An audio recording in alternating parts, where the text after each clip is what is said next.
Over 100 years ago, an 11-year-old boy left his drink on a porch during a cold night. The glass was filled with powdered soda dissolved in water and a stirring stick to mix it up. 20 years later, Frank Epperson, that very forgetful boy, presented his accidental invention, the popsicle, in a California park. There's no record of the original popsicle flavor, but among the very first were cherry, the most popular one, lemon, orange, banana, watermelon, grape, and even root beer.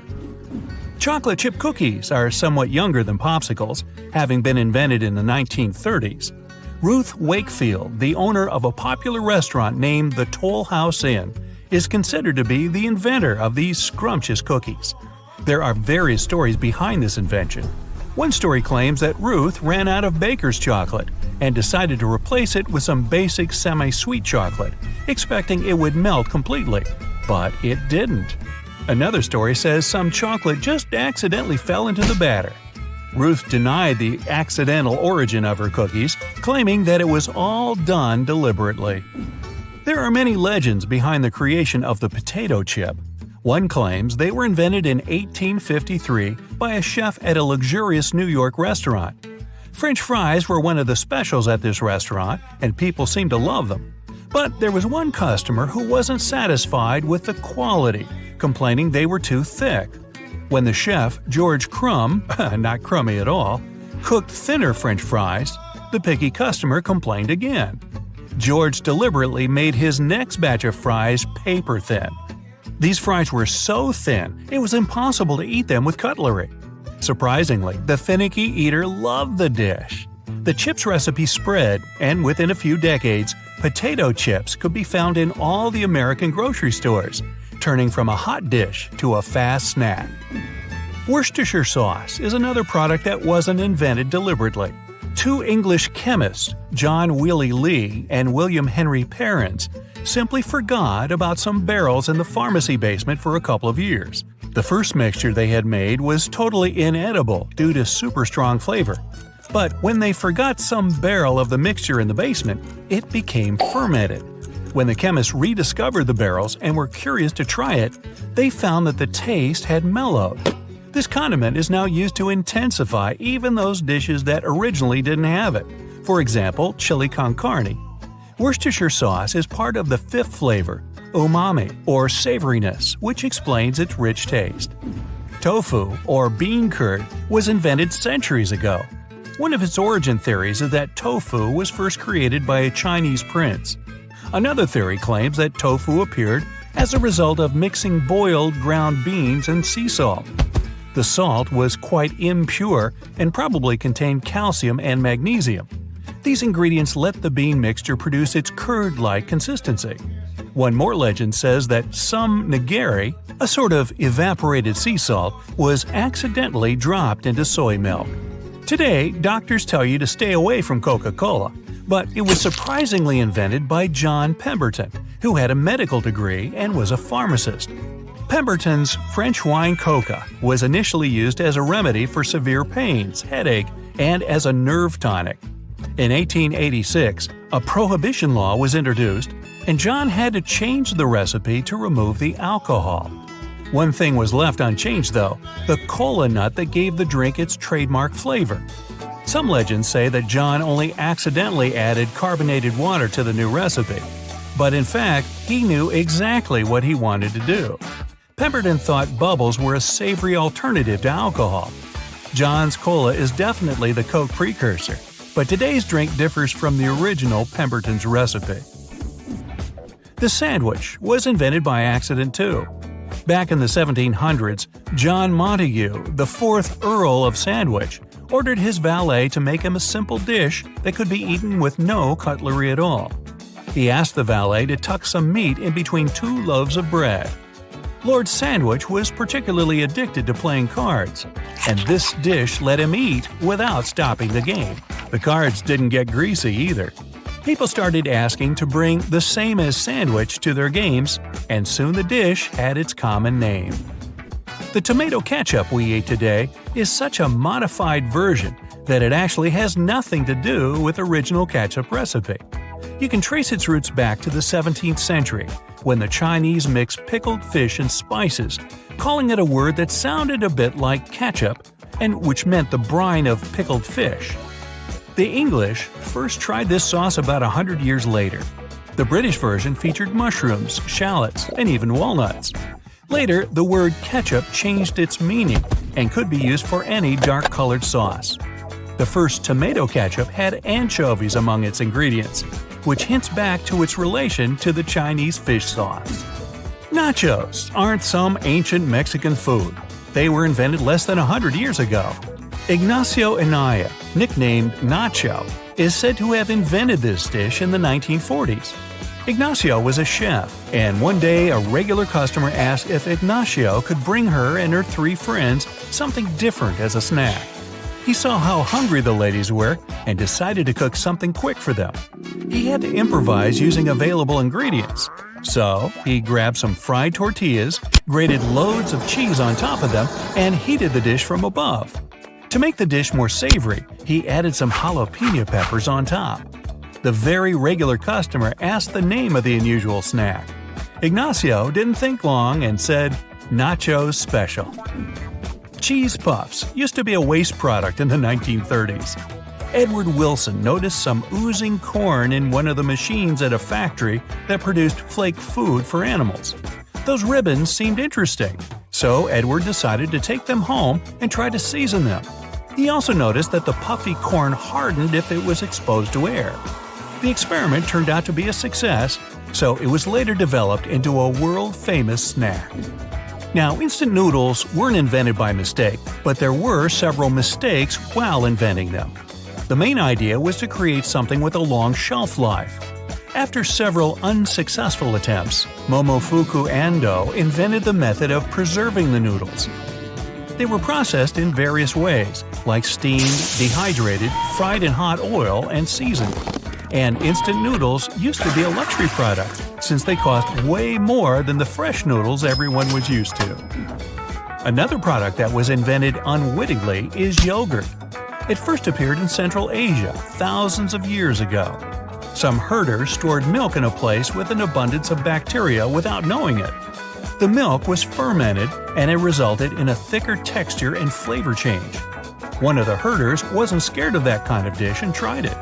Nothing bad happened to him, so other people started eating it too. Today, pink lemonade has that nice color because of grape juice or added colorants.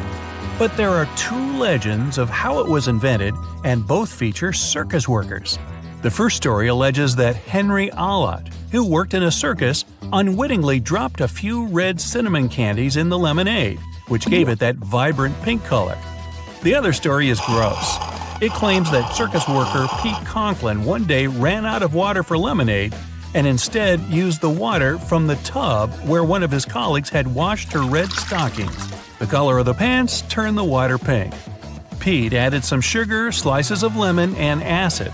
He called it strawberry lemonade. The customers liked it a lot, and his sales doubled. Yes, the people were panting for the stuff. The tarte tatin, which is a caramelized upside-down version of an apple pie, was cooked for the very first time by mistake. 2 sisters, Stephanie and Carolyn Tatin, ran a hotel in the 1800s. One day, Stephanie wanted to cook a simple apple pie, but she stewed the apples in butter for too long. To conceal her mistake, she put the crust on top of the apples and put it in the oven.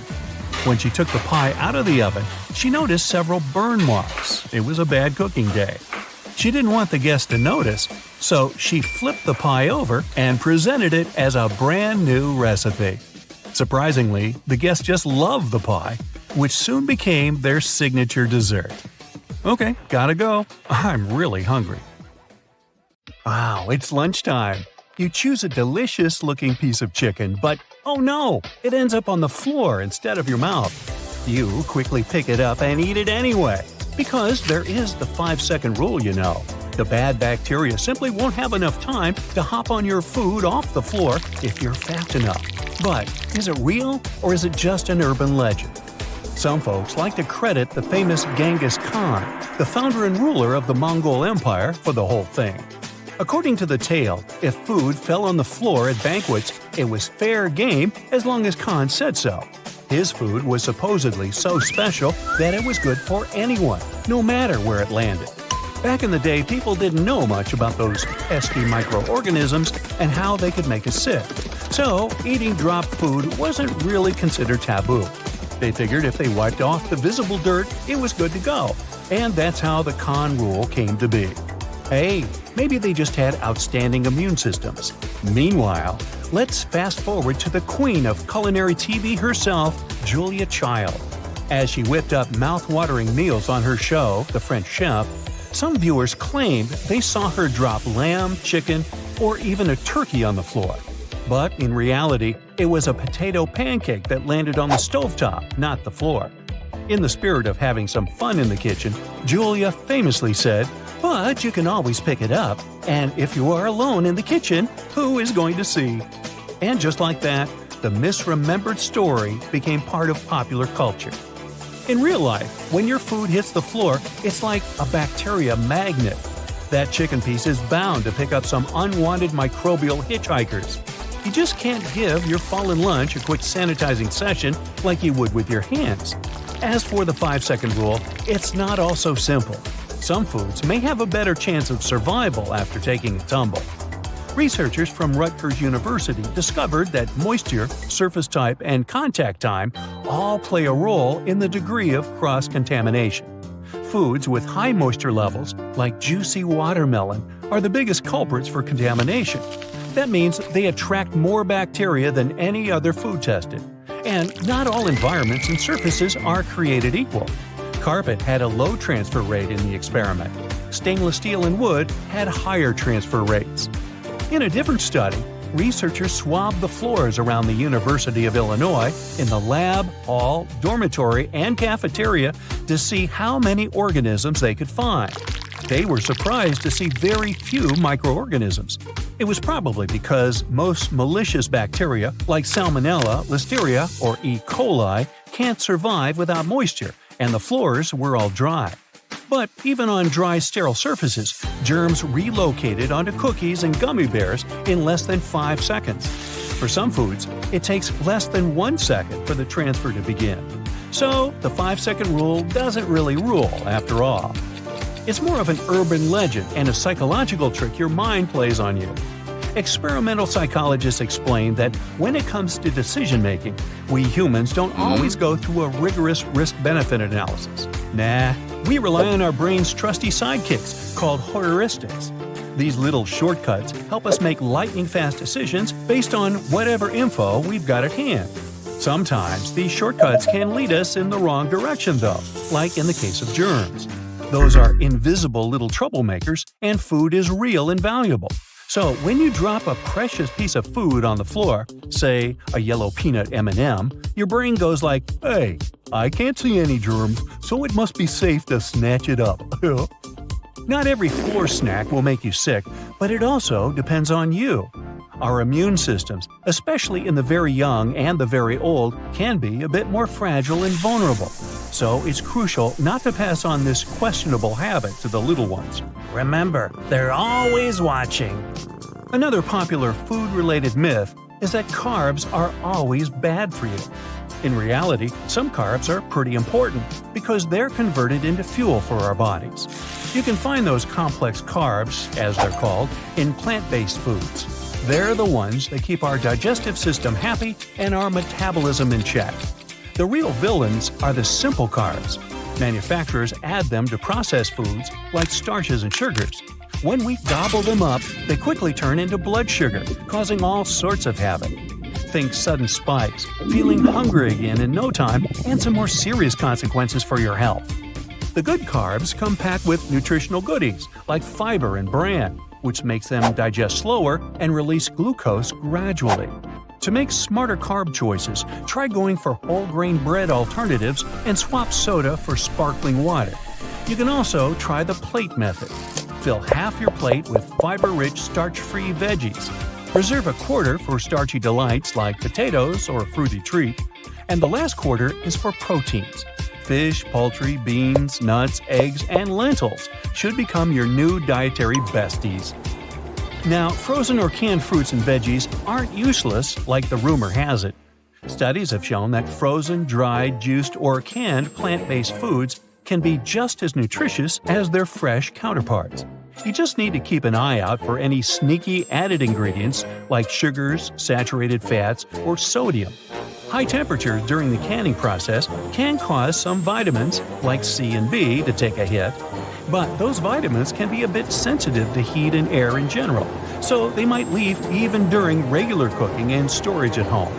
Some canned foods, like tomatoes and corn, actually release more antioxidants when they're heated up.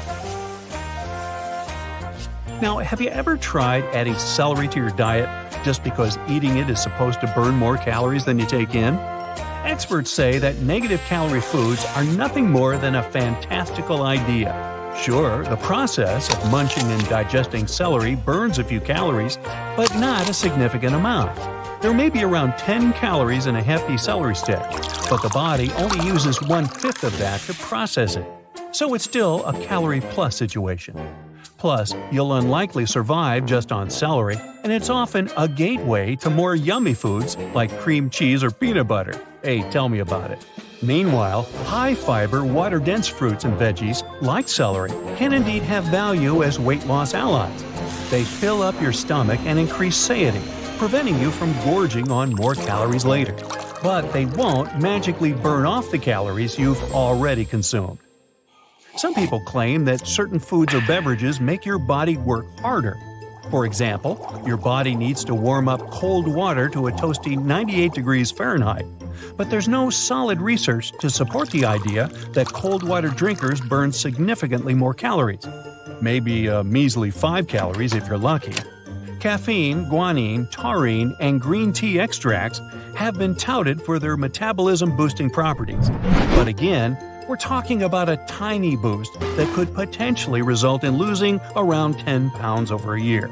So, looks like the best way to keep your calories under control is to consume fewer of them than you burn through exercise, not just digestion.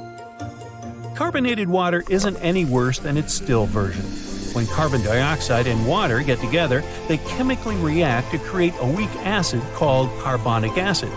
It tickles the same nerve receptors in your mouth as mustard. That's why you get that delightful and prickly sensation. Although carbonated water is a bit acidic, drinking it won't make your entire body acidic. Your kidneys and lungs step in to remove any excess carbon dioxide from your system. And it's not terrible for your tooth enamel.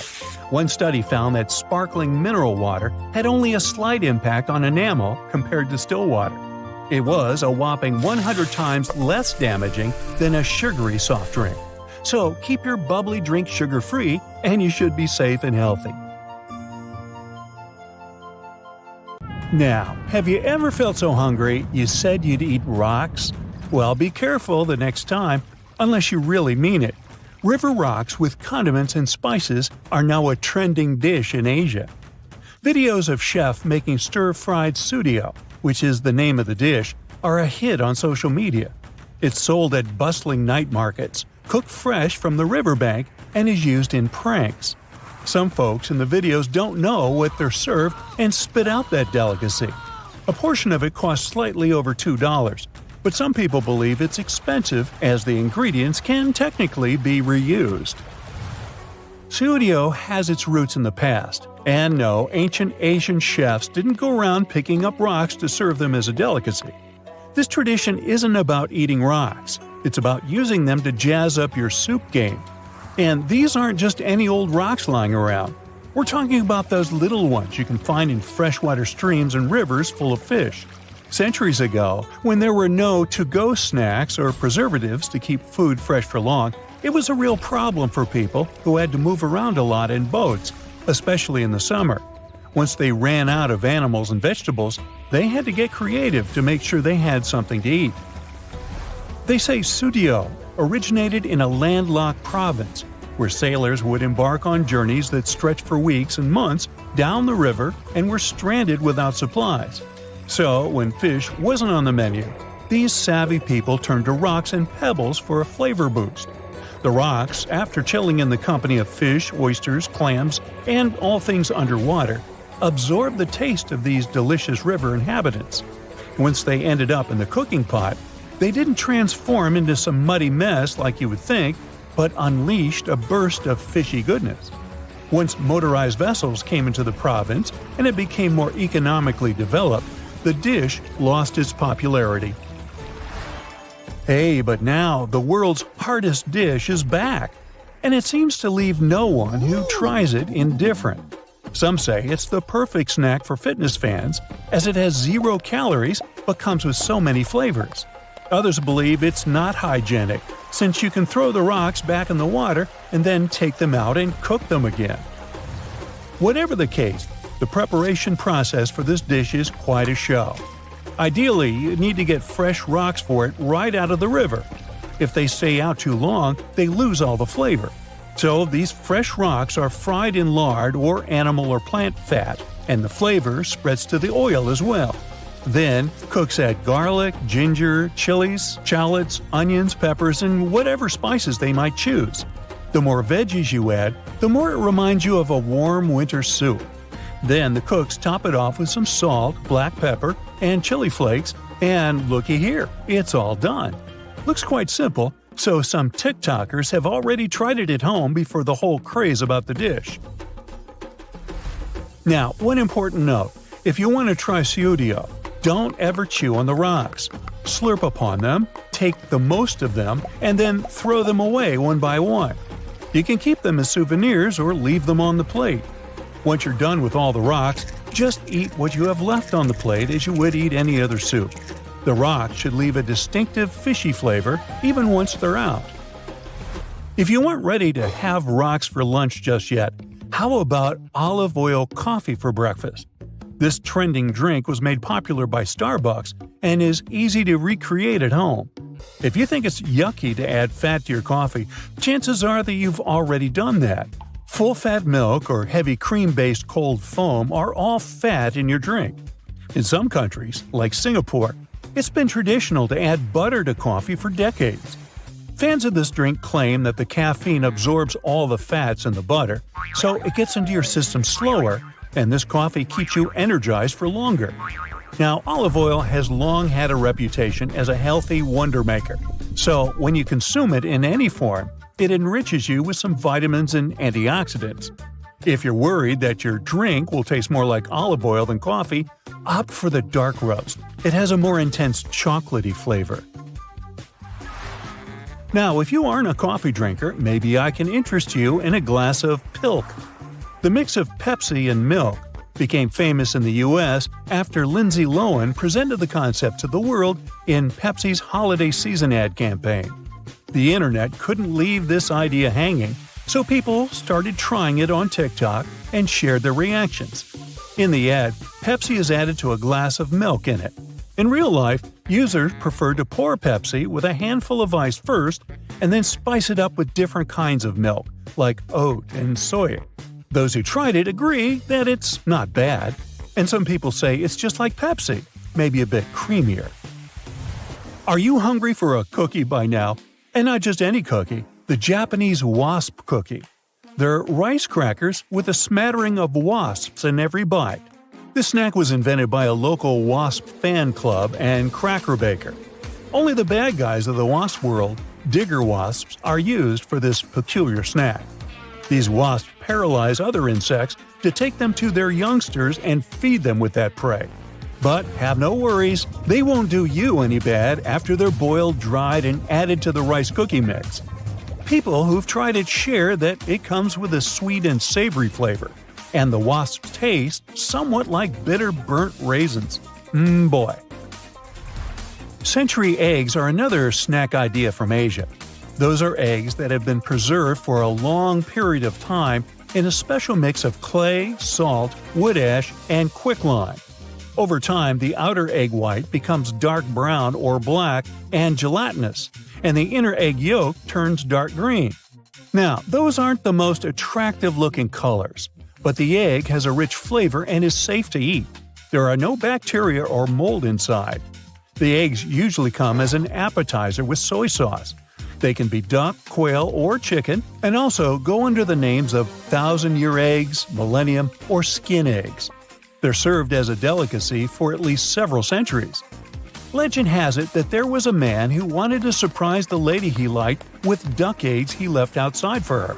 She hadn't found them in months, and it looks like when she did, they tasted better than ever. You first. If you ever find yourself in a market in South Korea and feel the smell of seafood with no actual seafood in sight, it must be the byondiji stand. It looks like coffee beans, but it's a type of insect, silkworm pupa. You can find it pretty much anywhere, from streets to grocery stores all across the country. It's normally boiled or steamed and tastes savory and a bit fishy. The snack has a crunchy outer shell, and the inside is juicy. There's a more popular salted and spiced version, although some vendors add sugar to it to create a candied version. Silkworms have played an important role in the local culture for centuries for their more obvious silk-making talents. Then, someone had the smart idea to also use them as an available source of protein for people in need. They say not everyone falls in love with it from the first bite, but you can slowly get used to it. Now it's mostly enjoyed by the older generations. The national Jamaican fruit, ackee, has a truly unique taste. It's mild and buttery, and people who tried it say it tastes just like scrambled eggs. It's safe to eat ackee only as long as it's fully ripe, so the import of raw ackees was banned in the US almost 50 years ago. The only edible part is the white creamy flesh itself. The pink flesh looks mouthwatering, but don't fall for it, it's highly toxic. Same with the black seeds. Soursop is one more fruit banned from the US because of its toxins. It's also referred to as guanabana and can release toxic substances, leading to some very unpleasant effects if not ripe. Soursop fans, don't be sad. Chances are you might find some frozen pulp in supermarkets. Another thing that should be 100% ripe to be safe is elderberry. Raw elderberry is rich in vitamin C, which is good for you, and cyanide, which is not that good. These berries are quite popular though. You can find them in pies, syrups, teas, jams, you name it. Fully ripe and cooked berries aren't dangerous. And nope, it's not banned.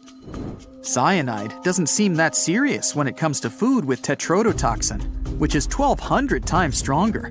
Pufferfish is a Japanese delicacy, and it's loaded with the substance. No person can eat this fish without consequences, but Japanese chefs have mastered their skills to perfection. To make it edible, they simply remove the poisonous parts. This delicacy is called fugu and costs about $200 per portion. You could buy a whole bunch of totally safe salmon instead. It's almost completely banned in the US. There are only a few authorized places that sell it, but you probably don't feel like having such a gastronomic adventure either way. Casu marzu literally means rotten cheese. Sorry, you can't try a bite of it in the US, so in case you can't resist the temptation, just head to the island of Sardinia, Italy. In fact, it's just sheep milk cheese with a pinch of, let's say, magic. Special flies leave their eggs right inside that cheese, and they stay there for 40 days. At the moment it's ready for consumption, this cheesy delicacy has some live maggots taking care of decomposing it. Thanks to them, the cheese has that distinctive texture and spicy flavor. It's banned in the US for sanitary reasons. Unlike soft and creamy casu marzu, the Himalayan cheese chirpy is famous for being the world's hardest. Just like any regular product of this type, it's made from milk. What makes it different is that it stays fresh for up to 20 years. The milk is quite special too. The cows, which are actually a cross between cows and yaks, eat a variety of mountain herbs. This milk has a unique flavor thanks to those herbs, but be careful with your teeth nibbling on that hard as stone cheese. In Singapore, you'll never have cavities because of chewing gum. And nope, it's not because they take care of your teeth. The thing is, it's completely illegal there. This place is known for its cleanliness, and the country spent a fortune cleaning all the spots and banning chewing gum. It was prohibited back in 1992, and vendors had to stop the sales immediately to avoid super high fines. Walking down the supermarket aisles while traveling to different destinations, you may spot that there's no raw milk in stock.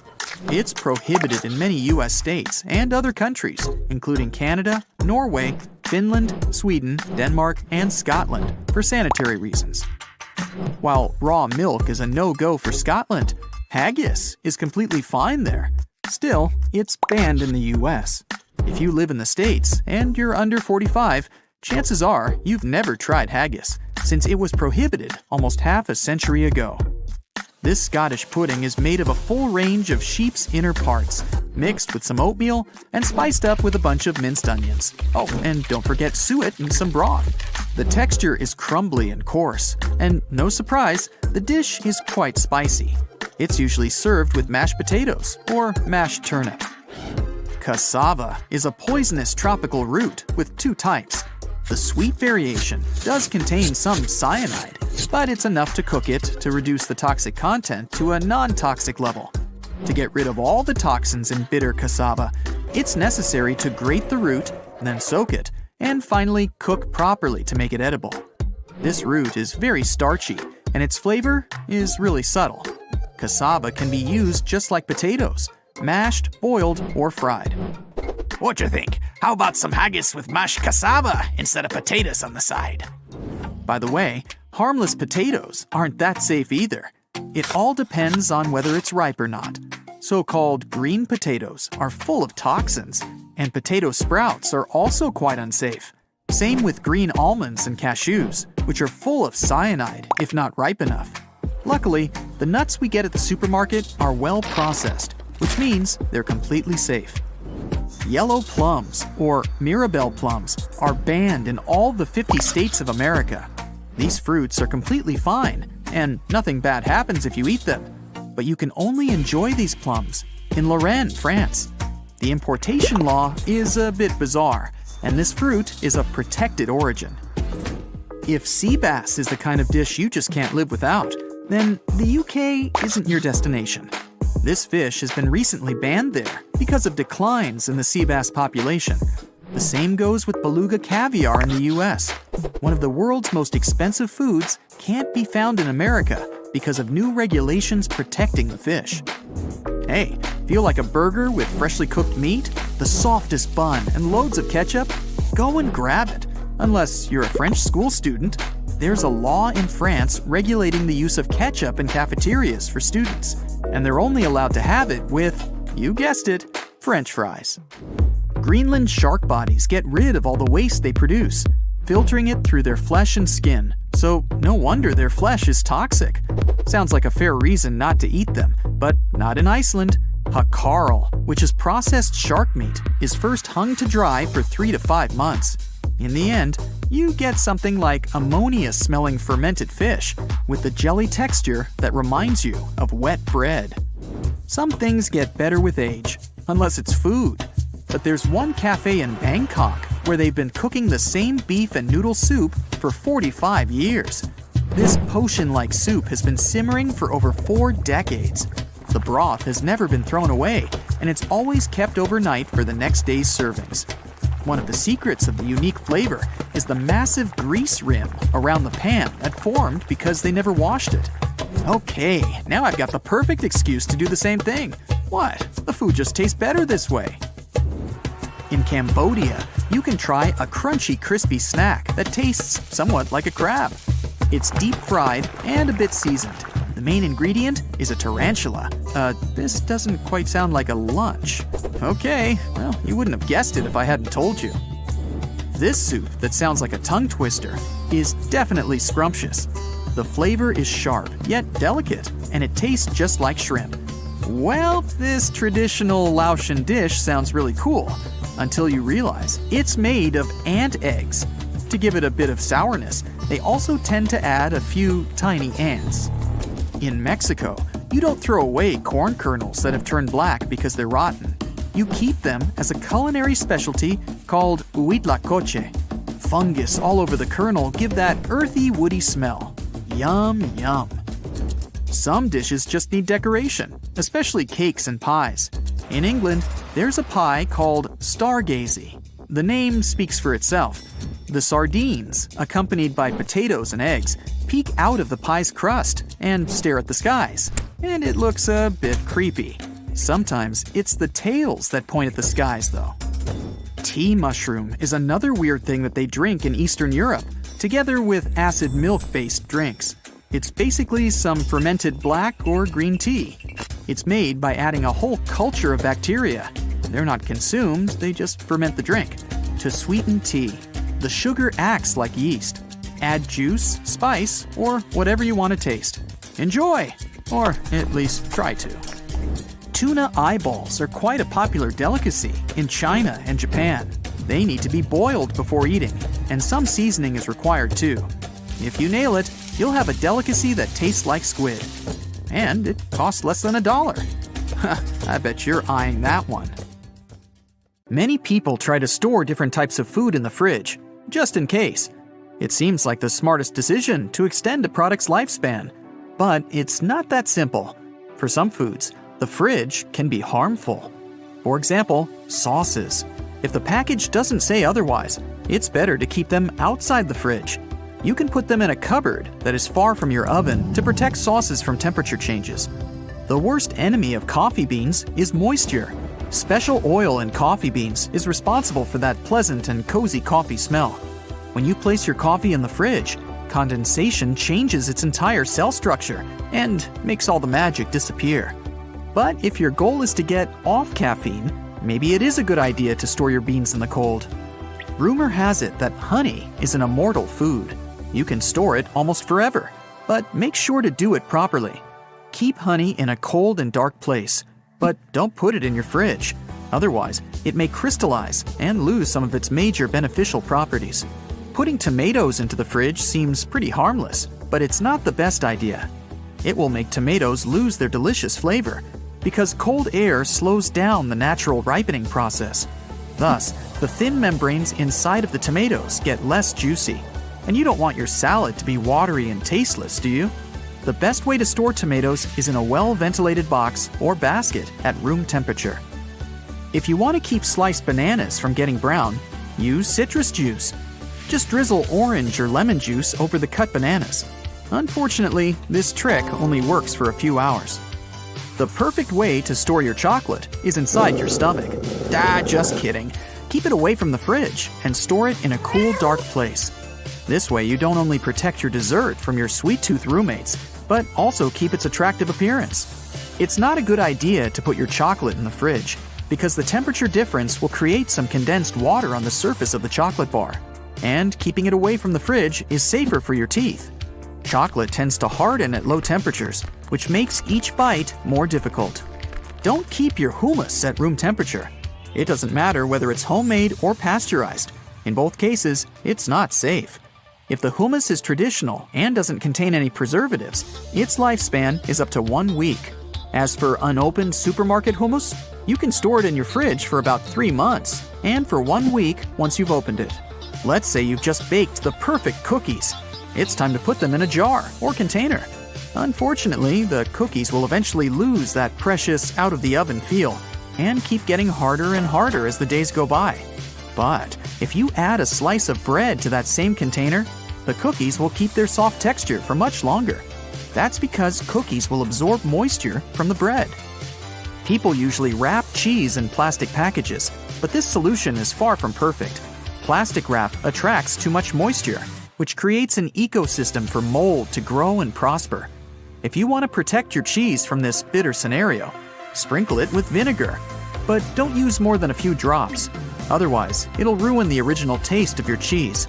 After that step, wrap your cheese tightly in wax paper and put it in the fridge. There are no special rules about eggs. It's safe to store them both inside and outside the fridge, as long as their expiration date is fine. It's important to make sure the temperature is stable and consistent. If your choice is to put eggs in the fridge, don't keep them on the side shelf. To protect them from temperature fluctuations, put the eggs deeper in the fridge. Also, experts don't recommend removing the eggs from their package. These containers are actually meant to extend the lifespan of the eggs. Yes, the temperature is not equal all over your fridge. The shelves on the door are the warmest area, for example. and the closer the shelf is to the freezer, the lower the temperature gets. So, if you want to create perfect food distribution inside your fridge, don't skip the specific storage recommendations that are mentioned on some packages. If you store a loaf of bread in the supermarket package, get ready to see some mold in a couple of days. It's better to keep your bread in a firmly closed box with a little bit of salt. This tip will protect it from the mold. Also, avoid keeping bread in the fridge because cold air will make it stale very quickly. But when you need to save bread for a long time, you can put it in the freezer. This way, it'll stay fresh for up to 6 months. If you want to keep sliced cucumbers from drying out, put them in an airtight container and pour fresh water in it. Don't store them in the fridge for more than a week. As for the whole cucumbers, keep in mind that they rot in the cold air way faster than at room temperature. If you want to keep them fresh for as long as possible, store them outside the fridge. Avocado is a tricky fruit with tricky storage rules. If your avocado is hard and not fully ripe yet, keep it away from the fridge because cold air will slow down the ripening process. Bananas emit high levels of ethylene, which helps avocados ripen faster. So, if you want to accelerate the process, put it in a bag with 1 or several bananas.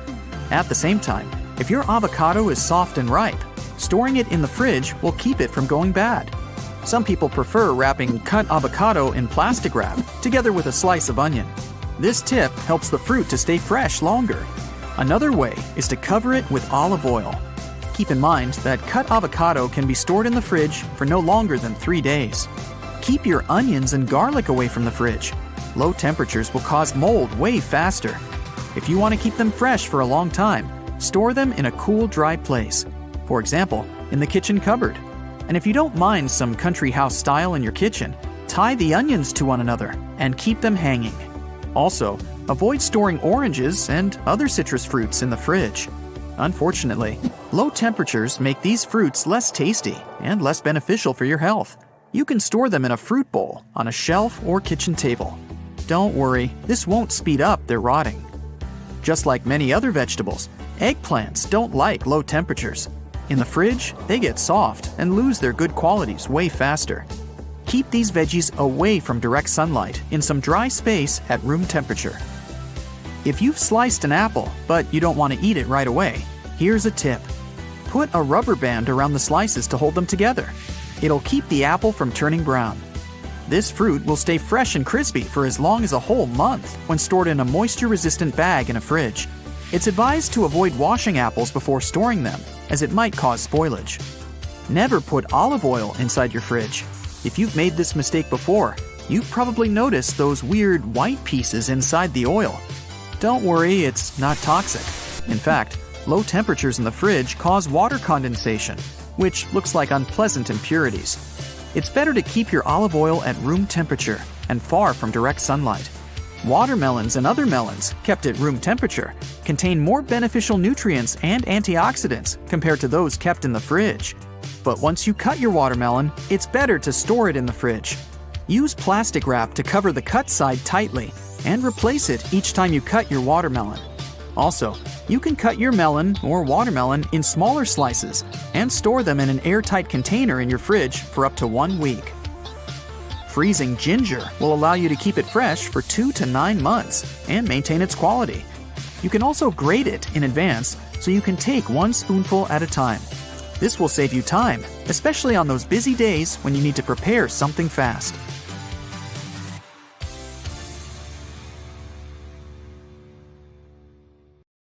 Some of those potatoes you left in your pantry have turned green. Are they still safe to eat? When these vegetables come in contact with direct sunlight, they turn green because of a little thing called chlorophyll. It's a green pigment plants need to produce food during a process called photosynthesis. To prevent potatoes from turning green, you'll need to store them in a dark and well-ventilated area. While chlorophyll itself is harmless, once the amount of this substance increases in a potato, it triggers the appearance of another element called solanine. This is a substance found in tomatoes, eggplants, and most importantly, potatoes. Not only does it make these vegetables taste bitter, but it can also cause serious health problems, for example, related to digestion. While it's best to refrain from eating green potatoes, you can always double-check if they are good to eat by tasting them. If you sense a taste of bitterness, it's best to throw them away. What about sprouted potatoes? Are they good to eat? Well, it depends. That substance solanine has a lot to do with it again. If a potato otherwise looks good and only has a couple of small sprouts, you can remove those and safely eat the vegetable. They won't be the best looking potatoes, though. So, if you want to cook a dish where you need neat vegetables, you might want to skip the slightly sprouted potatoes and use them for something else, like soups or mashed potatoes. But if your potato looks like it's grown arms and legs, you'll be on the safe side if you throw it away. Solanine aside, it will also taste bitter, so you might end up cooking it for no good reason at all. Let's look at some other tips to help you improve your kitchen safety skills, like how you should wash fruits and vegetables with hard rinds, say melons or cucumbers. Simply running water over them may not be enough to get rid of all the nasty stuff on their surface. Best to use a sterilized scrub brush and some elbow grease to really get into those ridges and clean the vegetables properly. That way, the dirt and bacteria won't transfer from your veggies to your cutting knife or board. A fan of grilled meat? Might want to get a food thermometer to make sure you're always on the safe side. If you're an experienced cook, you might be able to visibly judge if the meat is ready. But if you're really not sure if the product is done, a thermometer will be your best friend. Specialists claim that whole cuts of meat need to reach a minimum internal temperature of 140 degrees Fahrenheit before you can serve them.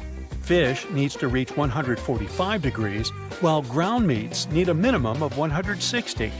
Poultry or pre-cooked meat, like hot dogs, need to be heated to at least 165 degrees.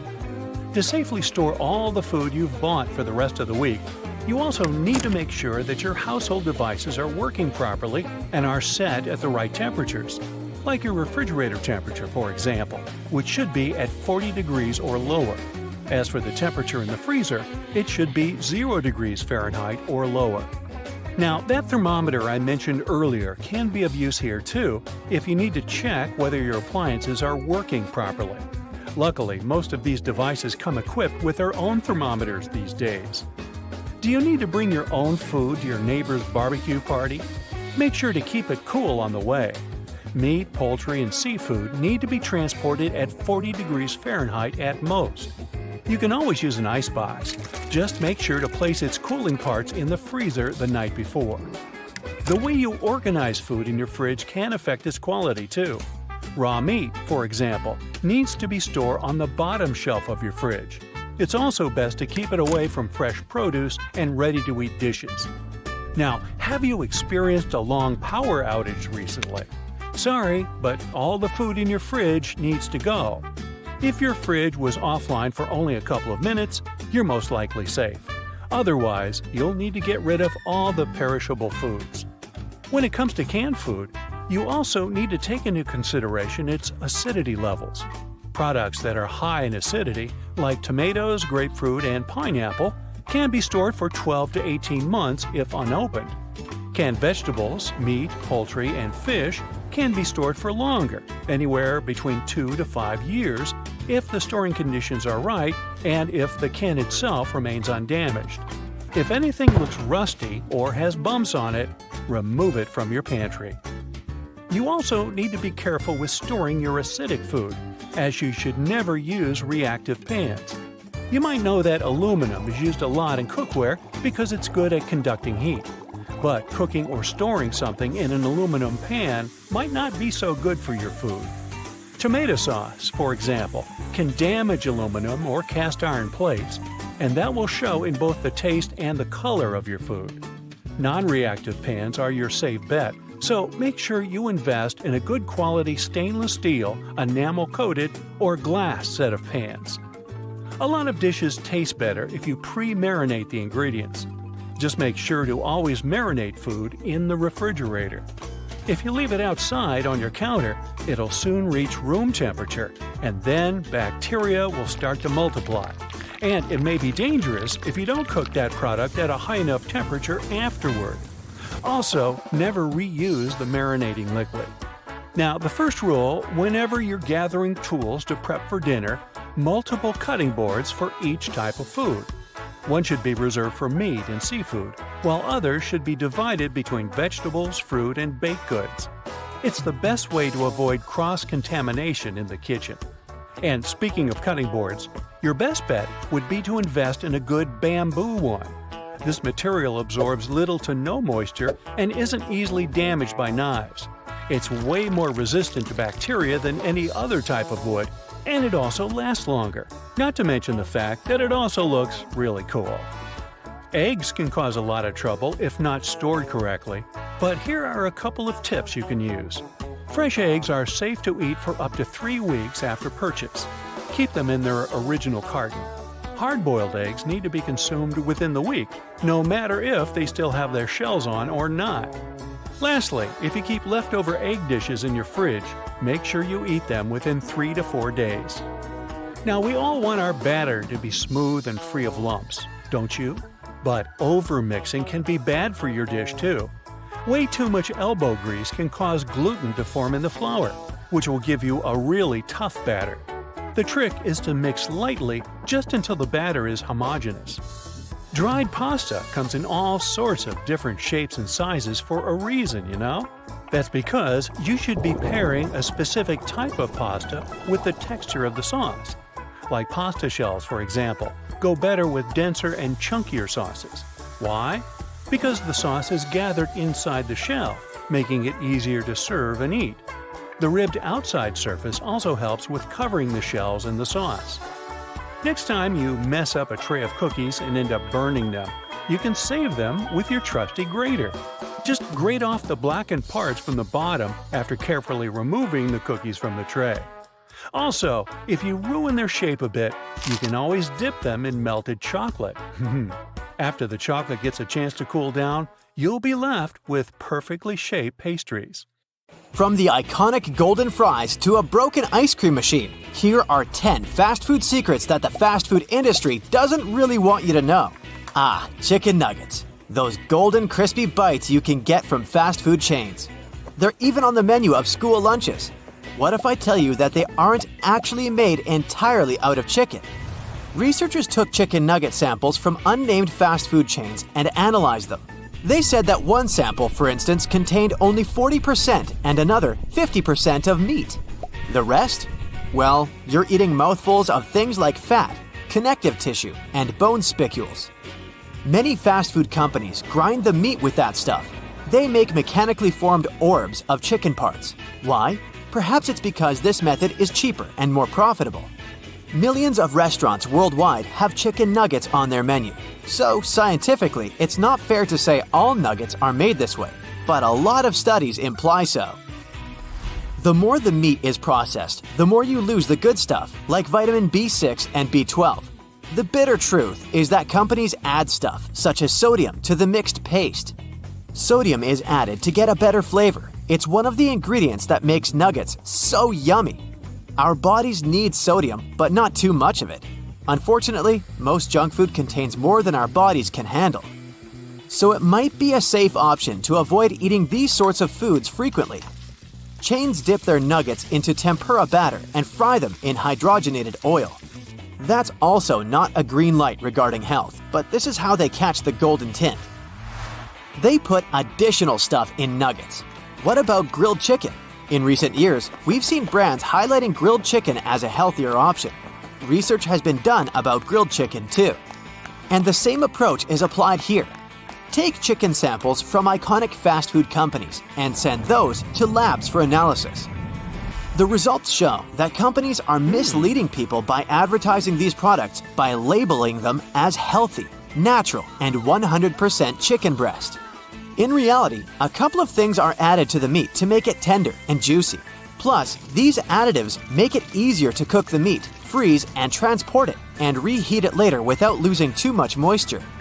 The drawback of all these additives is that they affect the nutritional value of the chicken breast. These ingredients aren't the healthiest for us. we should especially watch out for 3 things. The first one is again sodium.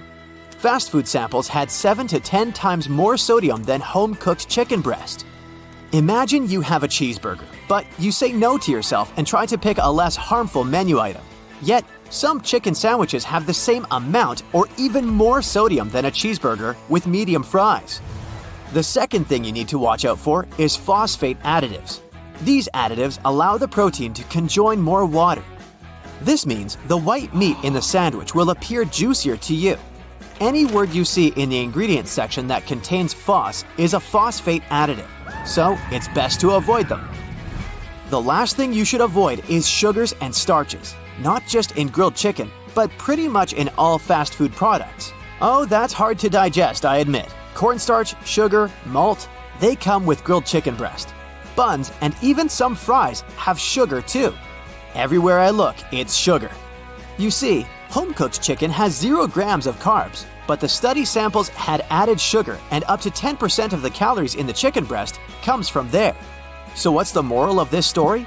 If you're a health-conscious diner, you should maybe go for other options.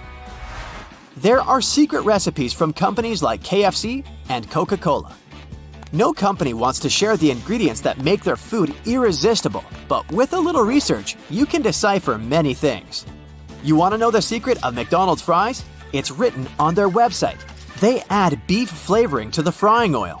This may sound weird, but apparently, that's a known practice amongst chefs and restaurants. Duck fat has also been used as a flavor, for example, in high-end restaurants.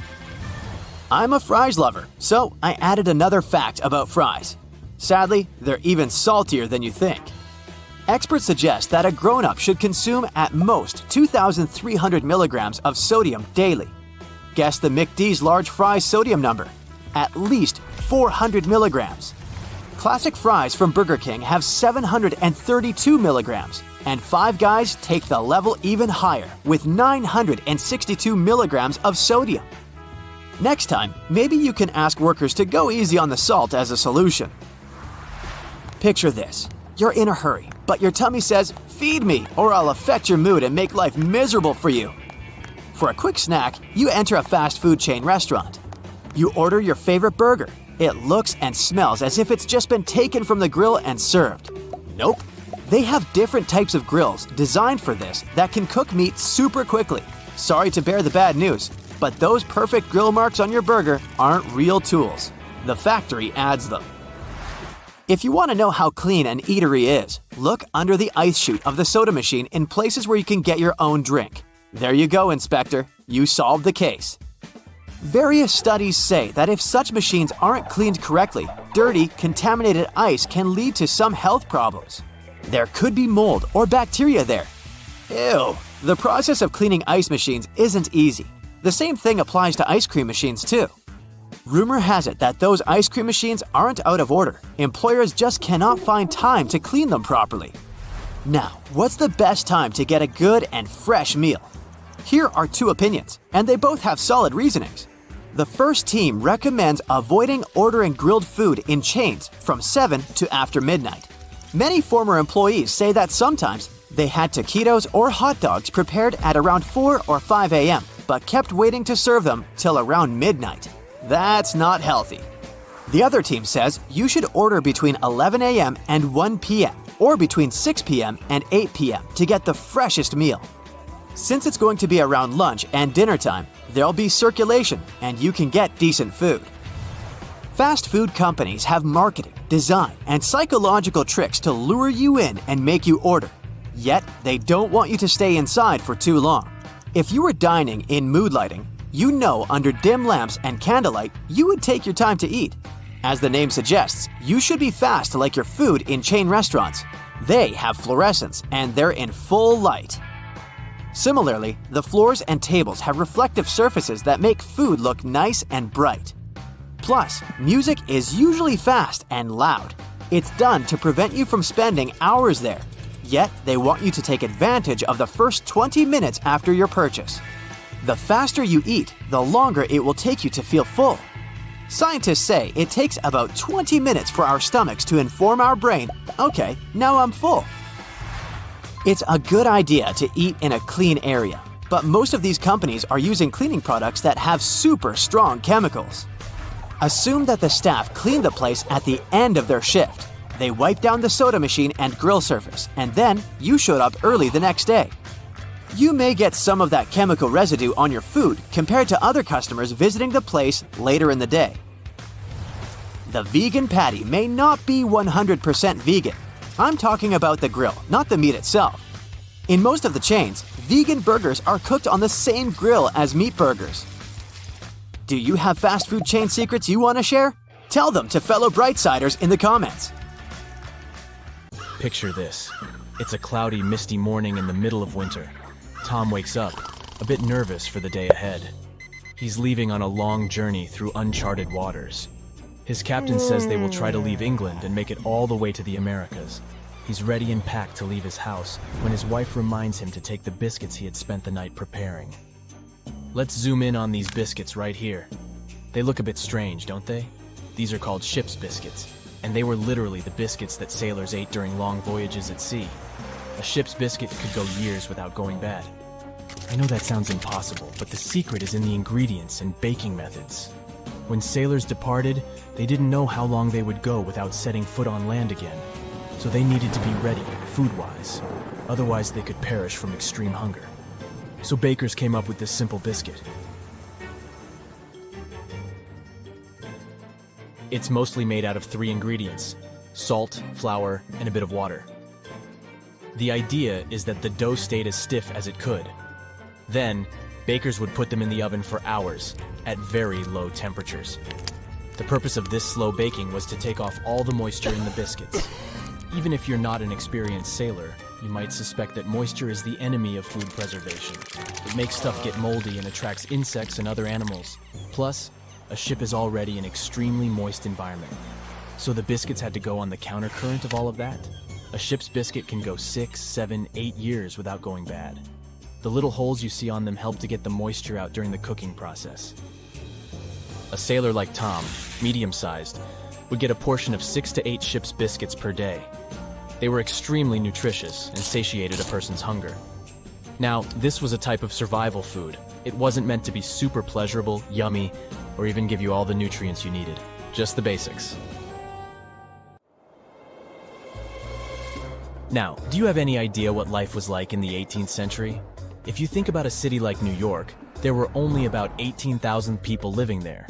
For comparison, today the city hosts more than 8 million people. Back then, if someone had to travel from New York to Boston, there wouldn't be any of the convenience stores there were along the way. I mean, there weren't even roads as we know them now. So, people needed to make food provisions. And this is where portable soup came in handy. If you imagined a boiling pot of meat and veggies, I'm sorry to inform you, you are wrong. Portable soup is hard and condensed. It looks like this. Portable soup is a type of solidified broth, a very, very condensed substance made essentially of meat. Think about it. It's convenient, it's light, it doesn't take up much space, but it's extremely hard to make. The best meat to make portable soup is one with a lot of collagen, like beef shank, and the secret is slow cooking. You can't lose sight of it though, because if it boils up, you ruin the whole thing. While cooking the meat, it will release its taste in the water in the pot, and after a few hours, it's safe to take the beef out. The remaining water will be rich in nutrients and fats, and once you reduce that down for about 18 to 24 hours, you'll get a gelatine-like nutritional substance. Once this cools down, it turns into a tablet of sorts. It's pretty amazing to witness the entire transformation process, but hey, this dark tablet is really satiable.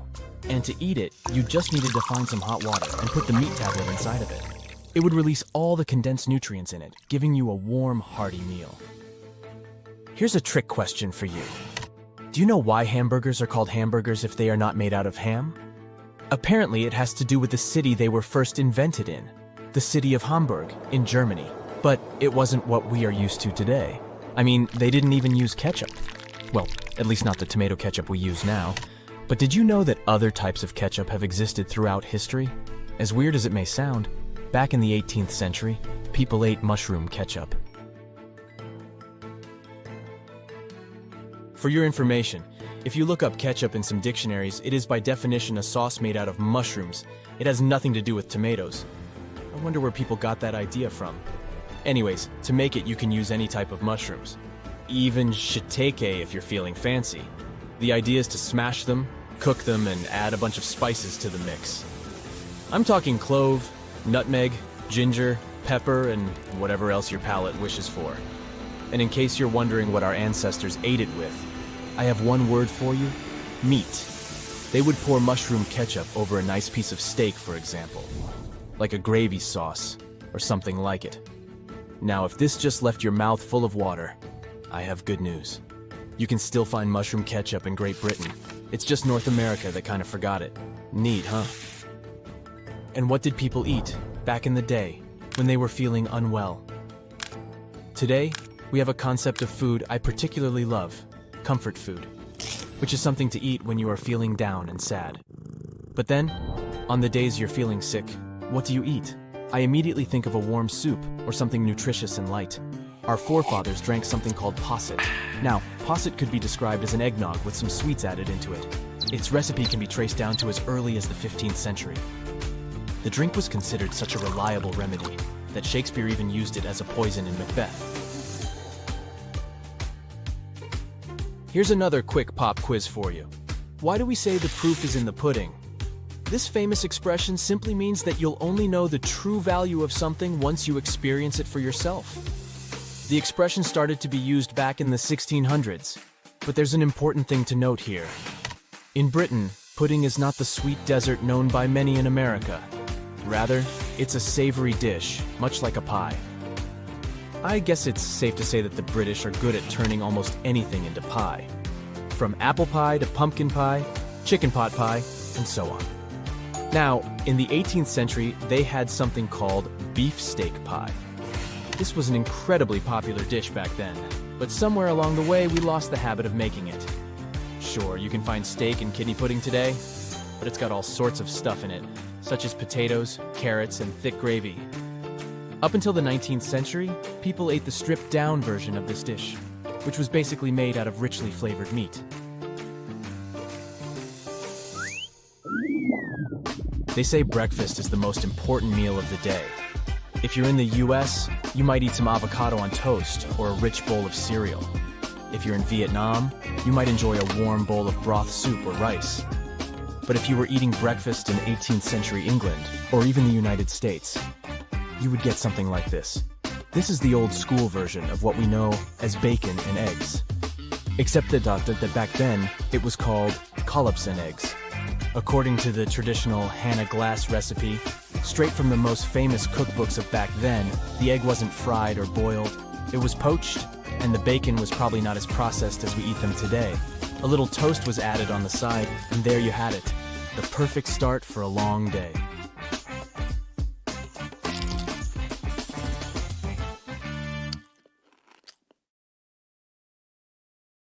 This creature first appeared on our planet around 1 billion years ago. It thrives in damp environments and can survive pretty much anywhere.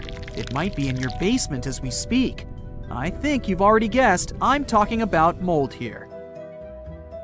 It's a type of fungus that spreads through tiny particles moving through the air.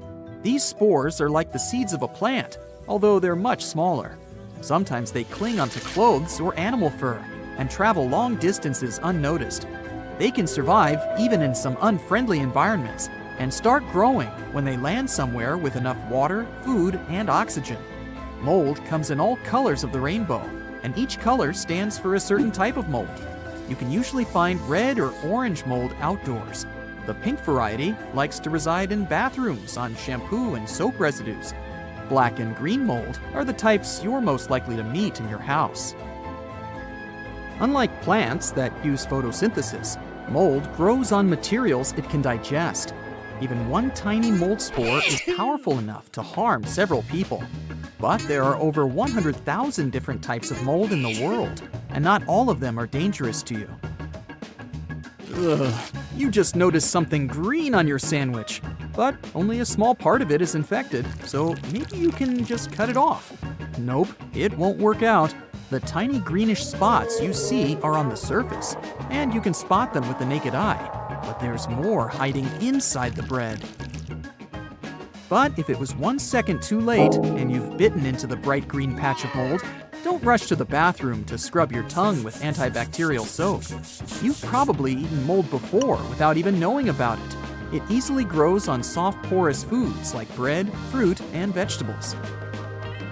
So, consuming just a bit of it is okay, as long as you have a strong immune system. You'll digest it like any normal food. If you feel sick after consuming it, that's most likely because mold tastes weird, and not because there's some vicious substance spreading through your body. So, the best you can do if you spot mold on your bread is not to risk your health and throw away the entire loaf. Mold likes to settle in cooked leftovers like meat, poultry, casseroles, grain, pasta, cottage and cream cheese, yogurt, and sour cream.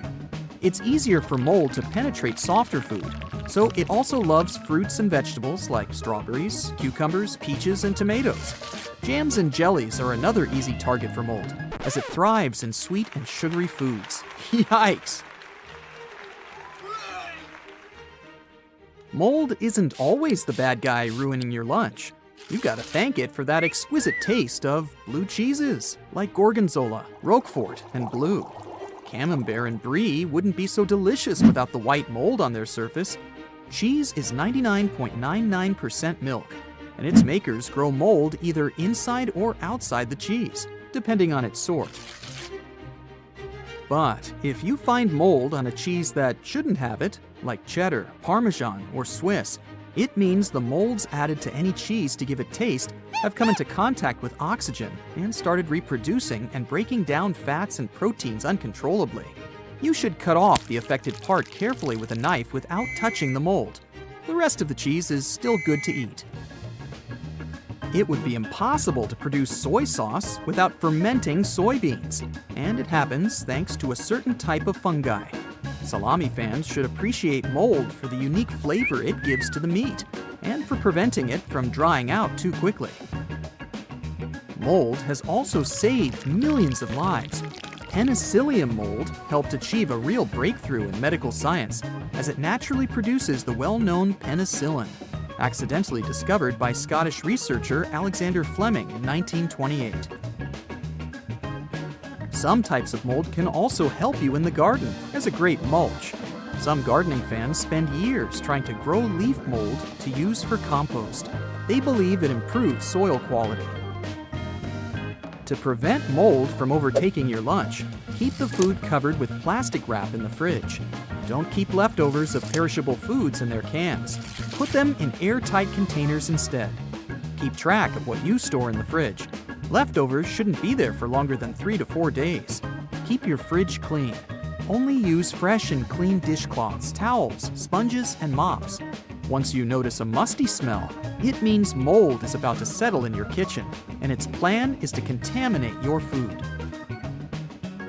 But what if mold spreads in the damp areas of your house? You might not notice any consequences for your health immediately, but they might resurface in the long term. As mold grows, its spores and fragments can produce irritants in the air inside your house. Depending on how sensitive you are, you might notice it's becoming hard to breathe. And since mold slowly but surely breaks materials in your house, there will be more dust and other particles in the air. When you try to get rid of the bad mold in your house, you might accidentally touch it without any protection. It won't take your life, but don't let it sit on your hands. First off, clean your hands well with antibacterial soap. Clean between your fingers and the back of each hand thoroughly, and also scrub underneath the nails. If you can't reach some spores, use a toothpick. Then, clean your hands with a strong sanitizer. The final step will be to wash your hands with liquid soap under running water. Again, don't miss the areas between your fingers and under your nails. Don't touch your face until your hands are perfectly clean. You don't want to accidentally inhale those spores. You should also take off the clothes you were wearing when you came into contact with mold and wash it immediately. It's impossible to mold-proof your home, but you can make it resistant to that mean intruder. Inspect your house and find the problem areas. It could be a flood in your basement, a water stain on the ceiling, or a window that's always covered with condensation. Fix those problems and install proper ventilation in the house. AC units and dehumidifiers will help. Open a window while cooking or showering to keep the moisture outside. Make sure your roof gutters are regularly cleaned and fixed. Invest in a moisture meter and monitor the humidity inside. Ideally, it should be between 30 and 60%. Always remove wet clothes from the washing machine unless you want to share your garments with mold. The best you can do is hang them to dry outside in fresh air and wait while they get completely dry before putting them in your wardrobe. Empty and air out drawers and closets you rarely open every now and then. Never leave the bathroom floor and walls wet after you take a shower. And clean your house regularly.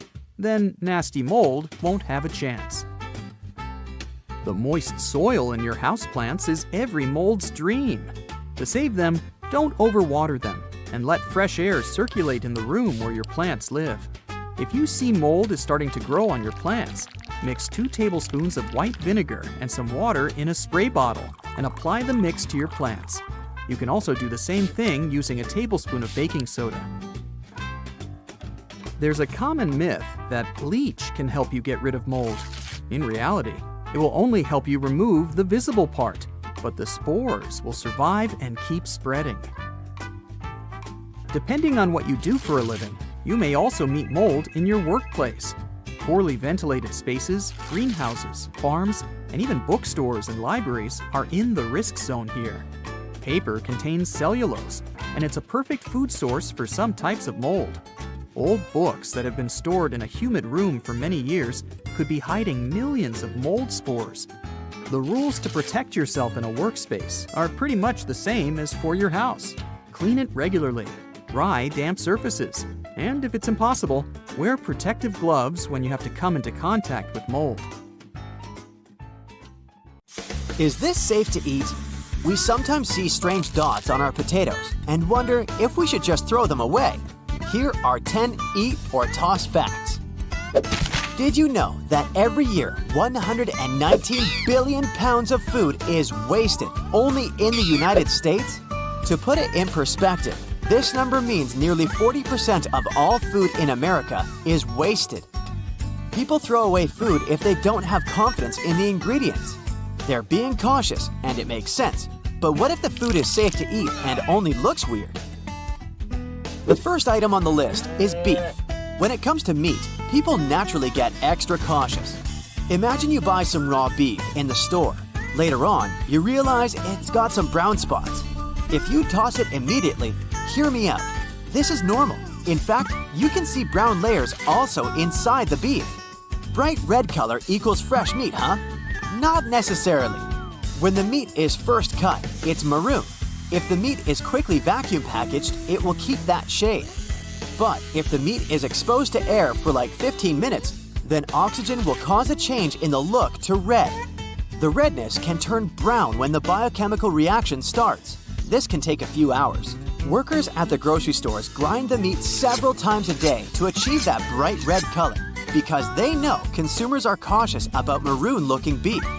If the beef is wrapped in an oxygen-permeable plastic, it turns bright red after exposure to oxygen. As long as the meat smells and feels fresh, and if it's been stored properly, it should be safe to eat. Have you ever come across dark lines under a shrimp shell? This one has a similar story to beef. Black lines on your shrimp's flesh are related to a natural phenomenon. They gradually occur after shrimps are taken from the water. Meat is exposed to oxygen, and the blackness gets more visible over time. Here also, the pattern of the animal itself can be a factor. These black lines can be a naturally occurring discoloration on the shrimp. Think of cats. They also have different color patterns, but they're the same in terms of species. Next time, you can conduct a mini experiment in your kitchen. Put a couple of shrimp side by side and observe the mild differences in the shrimp's color patterns. Shrimp will have a distinct bad odor when it's no longer edible, so if it smells and tastes fresh, don't toss it. Should you eat moldy yogurt? That green substance on the surface doesn't look appealing at all. But if you scoop it out, you seem to have clean yogurt underneath. The short answer is toss it. The mold could be seen on the top only, but it has probably gone deep. Not to mention that it'll taste bad. Many molds are harmless, but some produce toxic substances. Green mold is a type of penicillium. Does this word sound familiar? That's the same type of mold used in the antibiotic penicillin. Don't get too excited. Eating moldy yogurt won't magically cure bacterial infections. It only spoils your dairy products. In 2013, there was an outbreak related to one line of yogurts. The company handed the products to stores as usual. After some time, they received customer complaints. They said that the yogurt looked like yogurt soup and tasted really old. Turns out that a type of fungus probably released some carbon dioxide. It made the product fizzy and bloating. Ugh. The company and another independent scientist both said that this fungus in question wasn't usually harmful to people. Yet, more than 200 people reported becoming affected by it. So, these sorts of things can still happen. You should trust your spidey sense. If you've ever been lucky enough to see some mold in a freshly opened package, reach out to the manufacturer.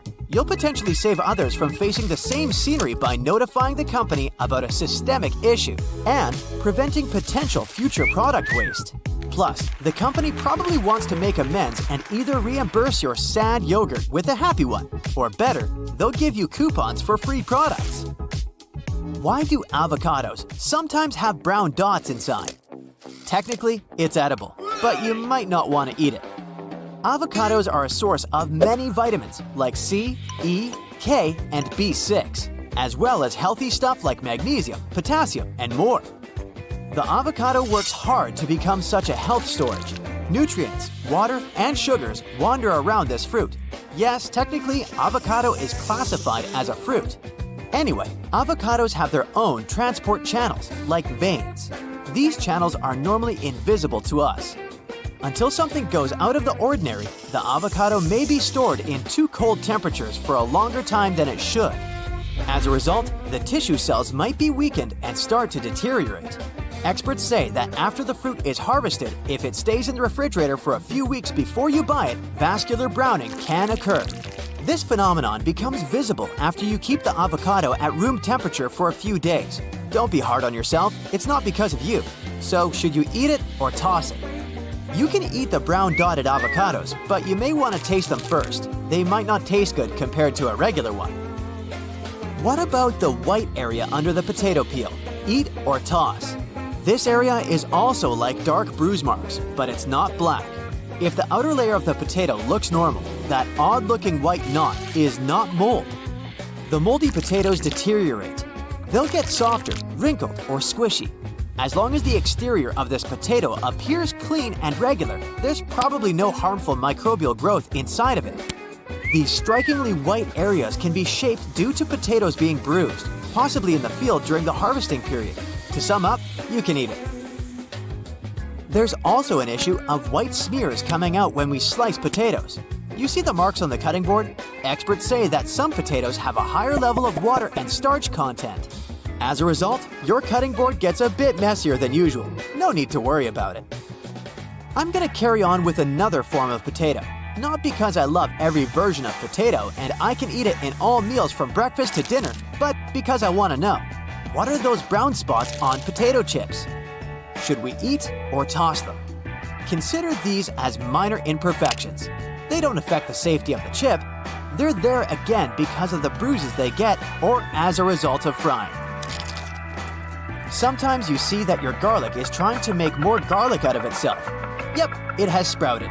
The question is it okay to eat sprouted cloves, or should you toss them?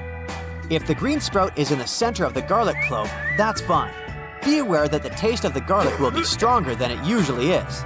It will still be perfectly okay in a cooked meal, since it'll be alongside other ingredients. The taste shouldn't be that harsh. Can we eat an apple with worms?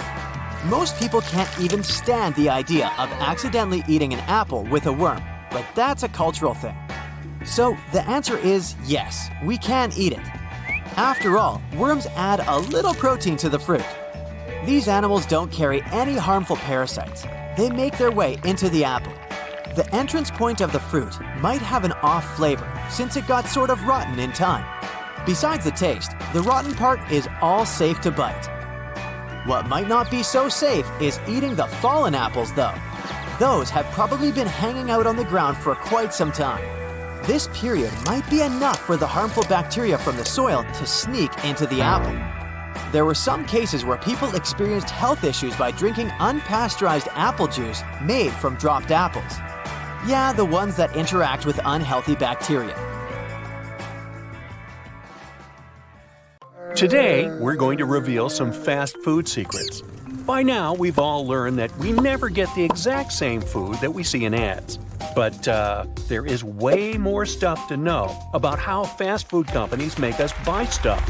It's like they make your brain order, "Ooh, I've seen something delicious. Get that for me ASAP. Ooh." Well, imagine entering a food court and smelling all that beautiful food. As you walk by, one smell stands out from the others. Fresh baked Cinnabon. Yeah, they do bake them, but the smell that reaches your nose doesn't come straight from the oven. Cinnabon bakery chains place their ovens near their front door to attract customers. That smell isn't just coming from the oven, though. The staff heats baking sheets with sprinkled cinnamon and brown sugar to keep the sweet aroma in the air all day long. These smells make you feel hungry, even though your stomach isn't empty. Let me introduce you to aroma marketing. The aim here is to make products irresistible. Did you notice the unique scent of crispy fries from McDonald's? It's the same smell in all stores worldwide. This is a pre-planned strategy. You smell these aromas and your body increases ghrelin production. Ghrelin is the hunger hormone, by the way. Your stomach produces it, so yeah, these smells can stimulate your appetite. Another strategy to lure customers is to use the power of colors. They also trigger your appetite. Think about the most famous fast food restaurant logos and the colors used inside and in their branding. Slogans, mascots, or meals can change, but nearly all well-known fast food chains go with a similar color palette. There's no coincidence. Research proves that these warm colors activate your hunger. Also, they grab your attention. Think about it as a traffic light or a stop sign. You kind of want to stop. Now, in the past, people burned many calories to find food. Are you going to hunt some animals and gather some herbs? No. You just need to walk into a cafe around the corner to get your food in 5 minutes. Since this food is not expensive and is served fast, your brain's reward system favors it. Convenience is also addictive, like sugar. Brands are aware of this, and this leads us to the next fact. Businesses know how our brains work and manipulate them. If you're asked if you want to have a larger size of fries or drink, it's likely you'll say yes. Every brand earns millions of dollars just by upsizing the menus, for instance. Upsizing costs less, but oops, you've actually just spent more than you intended. The pricing format and dollar menu are also a part of this trick. You see numbers advertised as only $5.89. It's almost $6, but your brain associates it with the number 5 because you see 5 written there, not 6. Plus, the currency signs are sometimes small and hard to read. You go for a la carte option, but they're placed on the sides and extra value meals flash out. When you look at the prices, a place in your brain called the orbitofrontal cortex takes control. Research shows that when a person buys something, knowing there's a better deal among the options, the brain activity shows signs of pain. There's a good offer, but if you take it, you end up eating more. Maybe you only want to buy a burger and you end up with fries and a drink. On the other hand, it's good if that was your intention all along. I can't argue with that. Do you know that your burgers are wrapped in grease-repelling paper? This means that this paper might contain harmful chemicals. Researchers tested samples taken from 400 containers and wrappers from fast food chains. They discovered that 38% of sandwich and burger wrappers contain fluorine, a rather toxic substance. And it's not just sandwich and burger wrappers. They found that 56% of dessert and bread wrappers and 20% of French fry sleeves contain fluorine. So, sadly, not just fast food, but also its packaging can be harmful. Now here's another trick. When you're on your way to get a snack from the drive-thru, the machines will recognize your license plate, and based on your previous purchases, they will flash similar options in front of you. Another thing about drive-thrus is that they place cameras there. Sometimes you just talk through the buzzer. You can't see the staff, but beware, they can see you in some chains. Those use devices like magnetic sensors to notice vehicles. Then employees get notified via their headsets. They press a special button to activate their mics. Without sensors, cameras, and windows, how could they see you coming? They aren't psychic. Don't worry much though. Employees probably don't care what you do. I mean, they have a million other things to do instead. Now, let's assume you get a burger from the drive-thru. You have grilled meat in it. Wait a minute, is it really grilled? Shocking news, they add a solution, sort of a sauce with a grilled flavor to the meat, and make those fake grill lines on it. They can't grill meat at such short notice, but people like this look, so they go with this option. Speaking of faking it, fast food is very processed. I mean, the flavor in the burgers and nuggets is often gone in the process level of processed. To compensate for this, companies add special chemicals to give the food taste and aroma. Now earlier, we talked about the tricks companies use in drive-thrus. It's time to reveal the secrets of self-serve kiosks. You tend to spend more when you order your food via these kiosks. Restaurants expect that you'll spend about 20% more. The system in these kiosks is designed to upsell. Cashiers ask you questions, but while using a self-service kiosk, you don't feel rushed or maybe judged for your orders and choices. A lawsuit was filed in the U.S. about one fast food chain's tuna sandwich. It turns out that the ingredient advertised as tuna had no tuna in it. This was concluded by tests run in independent labs with multiple samples taken from this chain in California. The fast food chain said the claims didn't reflect the truth, so we'll just wait and see.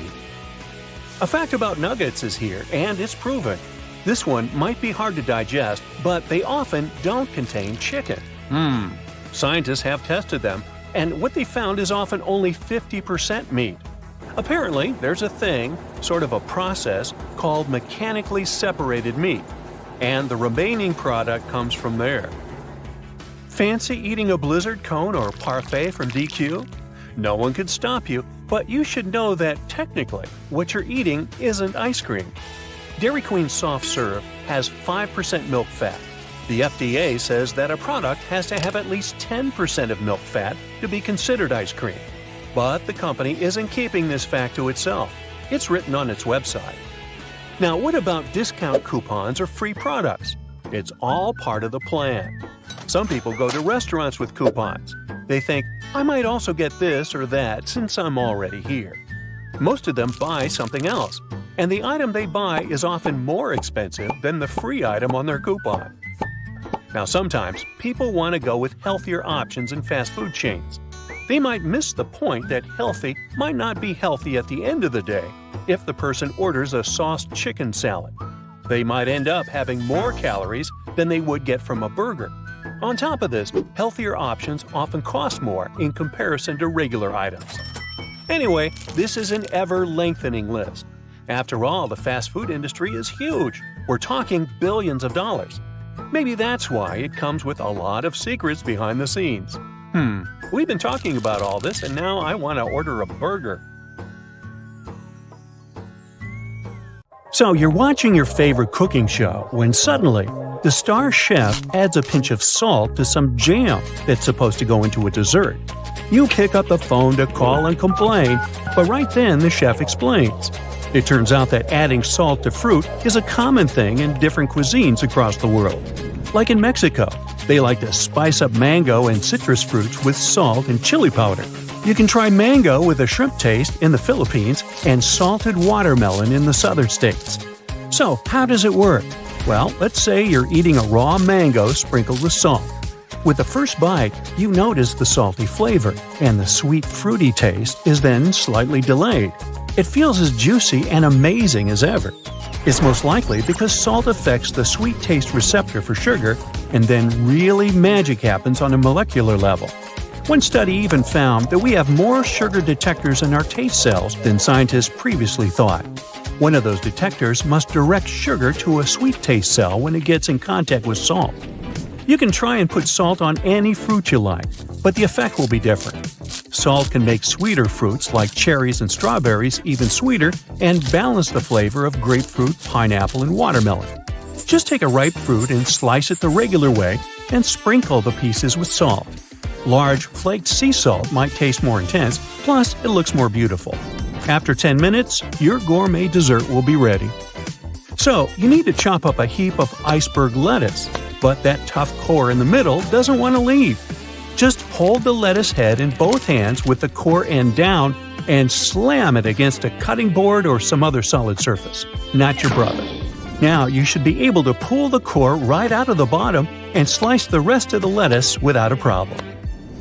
The next time you take butter out of the fridge and struggle to spread it because, it's hard as a rock, reach for your grater.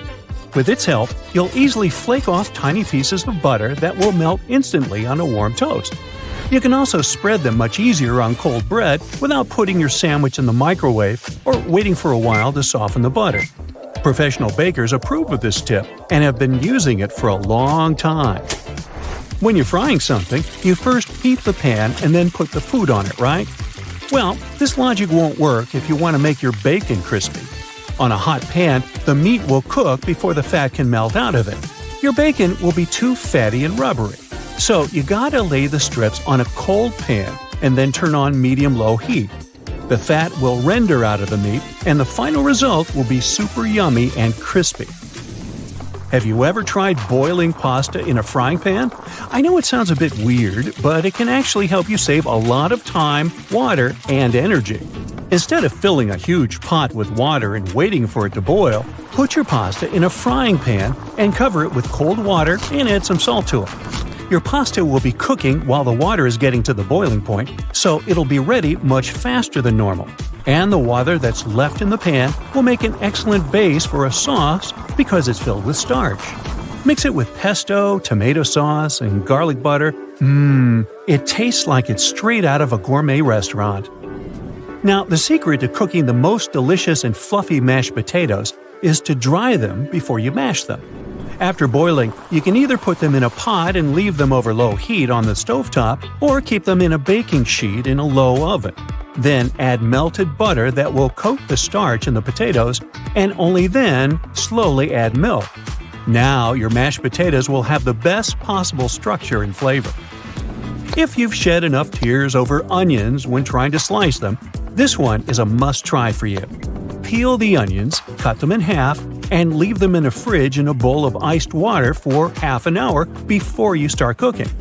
The reason behind your tears is the sulfur that onions take from the soil while growing up. When you damage its cells, the acids contact the enzymes that start a whole bunch of reactions and release a chemical that makes your eyes water.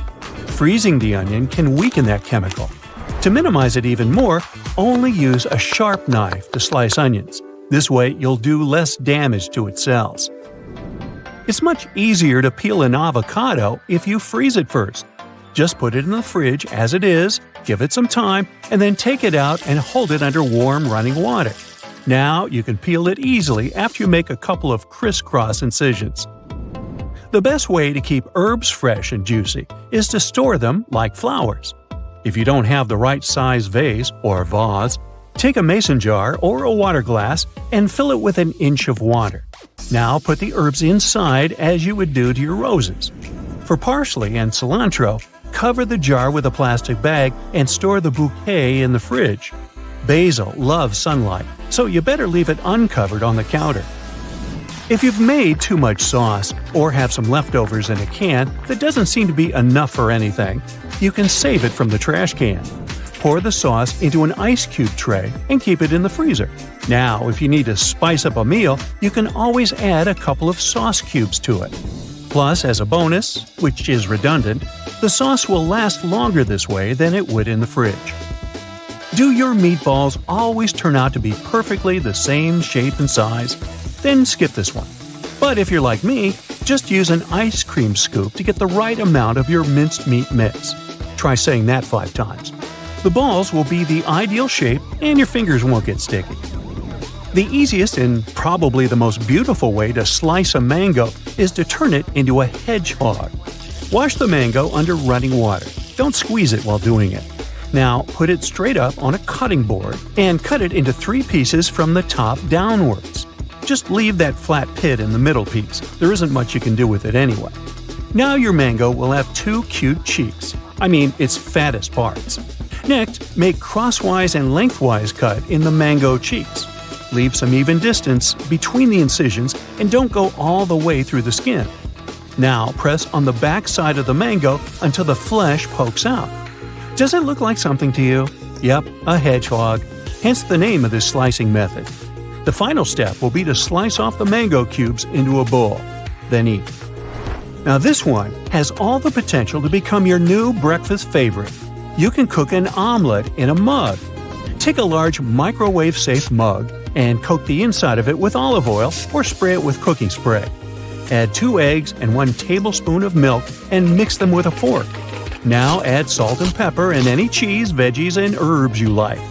Put it in the microwave on high for 30 seconds. Take it out, stir it with a fork, and then put it back for another 30 seconds. And voila! Your breakfast is served. Oh, be sure to use another mug for your coffee. Otherwise, you get eggs in your coffee, and nobody has a recipe for that. Alright, you're going through the veggie bin in your fridge, and there it is.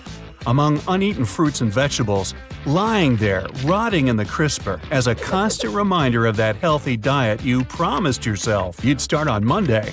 That asparagus you got at the grocery store a week ago. Yeah. Okay, here's some motivation. Asparagus is packed with these wonderful things called antioxidants. They help lower the harmful effects of, basically, anything, including stress. And if you're forever struggling to decrease the number on the scale, asparagus could be just what you need. It's about 94% water and has as few as 32 calories in a 1-cup serving.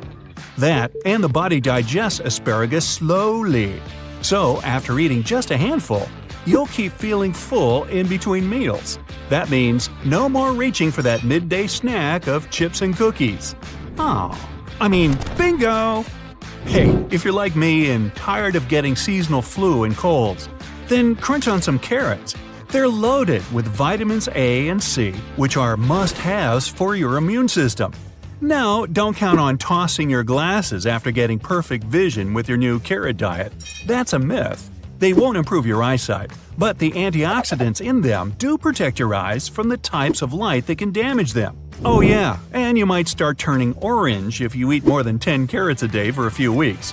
If you're a fan of Willy Wonka, now you can flash an Oompa Loompa vibe. If pasta is your guilty pleasure, well, it's not all that bad. First, it doesn't have much fat in it. Plus, it keeps you full for longer. And we already know the perks of that. Just be sure to check if your sauce is good. Opt for mayonnaise-free versions, and make sure your pasta is whole grain. Plenty more junk foods you can reach for without feeling guilty. Popcorn is packed with fiber, which, yet again, keeps you full and is great for your gut. I'm talking digestion. Though your favorite movie snack could also help you lose that spare tire too. It's surprisingly low in calories. Well, before you put the butter on it. Even more shocking, popcorn is good for stress. Yes, the thing that makes us all want to tear our hair out wreaks havoc on the body even at the cellular level. Antioxidants help repair that damage. And here's a tip to keep it healthy. Don't go too far with salt and butter. It's better to have it a bit bland. Now, you'll really like this. M&Ms may not be the healthiest sweets, but their blue dye is supposedly kind of magical. Some researchers claim this blue coloring provides a better chance of recovery after spinal injuries. Or you can just skip the spinal injuries if you prefer. How about a peanut butter sandwich? Good news! A standard 2 tablespoon serving of peanut butter has just 3 grams of saturated fat. That's the bad one that blocks blood vessels. And about 12 grams of unsaturated fat. The good kind your body needs. Olive oil, for example, has the same ratio. To make it even healthier, go for unsalted peanut butter and put it on whole grain bread. Regular butter is heavy in bad fats, but it can also help your body better absorb important vitamins like A, D, E, and K. A tip if you're worried about gaining a few extra pounds, opt for whipped butter. It has fewer calories. That's because it's full of air. Any ketchup is loaded with most of the good things any regular tomato has. Your heart likes it, and it can help fight stress. Yes, those magical antioxidants yet again. Try to opt for organic ketchups if you can. They're made from real healthy tomatoes with richer nutrients. At least that's what a recent study from Spain found. And as one of the world's leading tomato producers, they probably know what they're talking about. Sweet potatoes don't have many calories despite their sweetness, but they're rich in a lot of good things for you, like iron, copper, and potassium. It's also full of vitamin B6. That helps your body produce the happiness hormone serotonin. Plus, you'll get 120% of your daily recommended amount for vitamin A. You know, the thing your immune system craves. It's also great for moisturizing your skin and improving complexion. Bacteria and food usually aren't a good mix. Yeah, blame it for all those rotten vegetables in your fridge. But in sauerkraut, they're the perfect match. In fact, people do need bacteria for healthy digestion, but they need the right kind. Sauerkraut helps keep bad bacteria out of your gut, which makes your digestive system work even better. If you're having rice, opt for the brown kind. While white rice is processed, the husk is removed and the rice is polished. The problem is, up to 80% of the B vitamins get unintentionally eliminated too.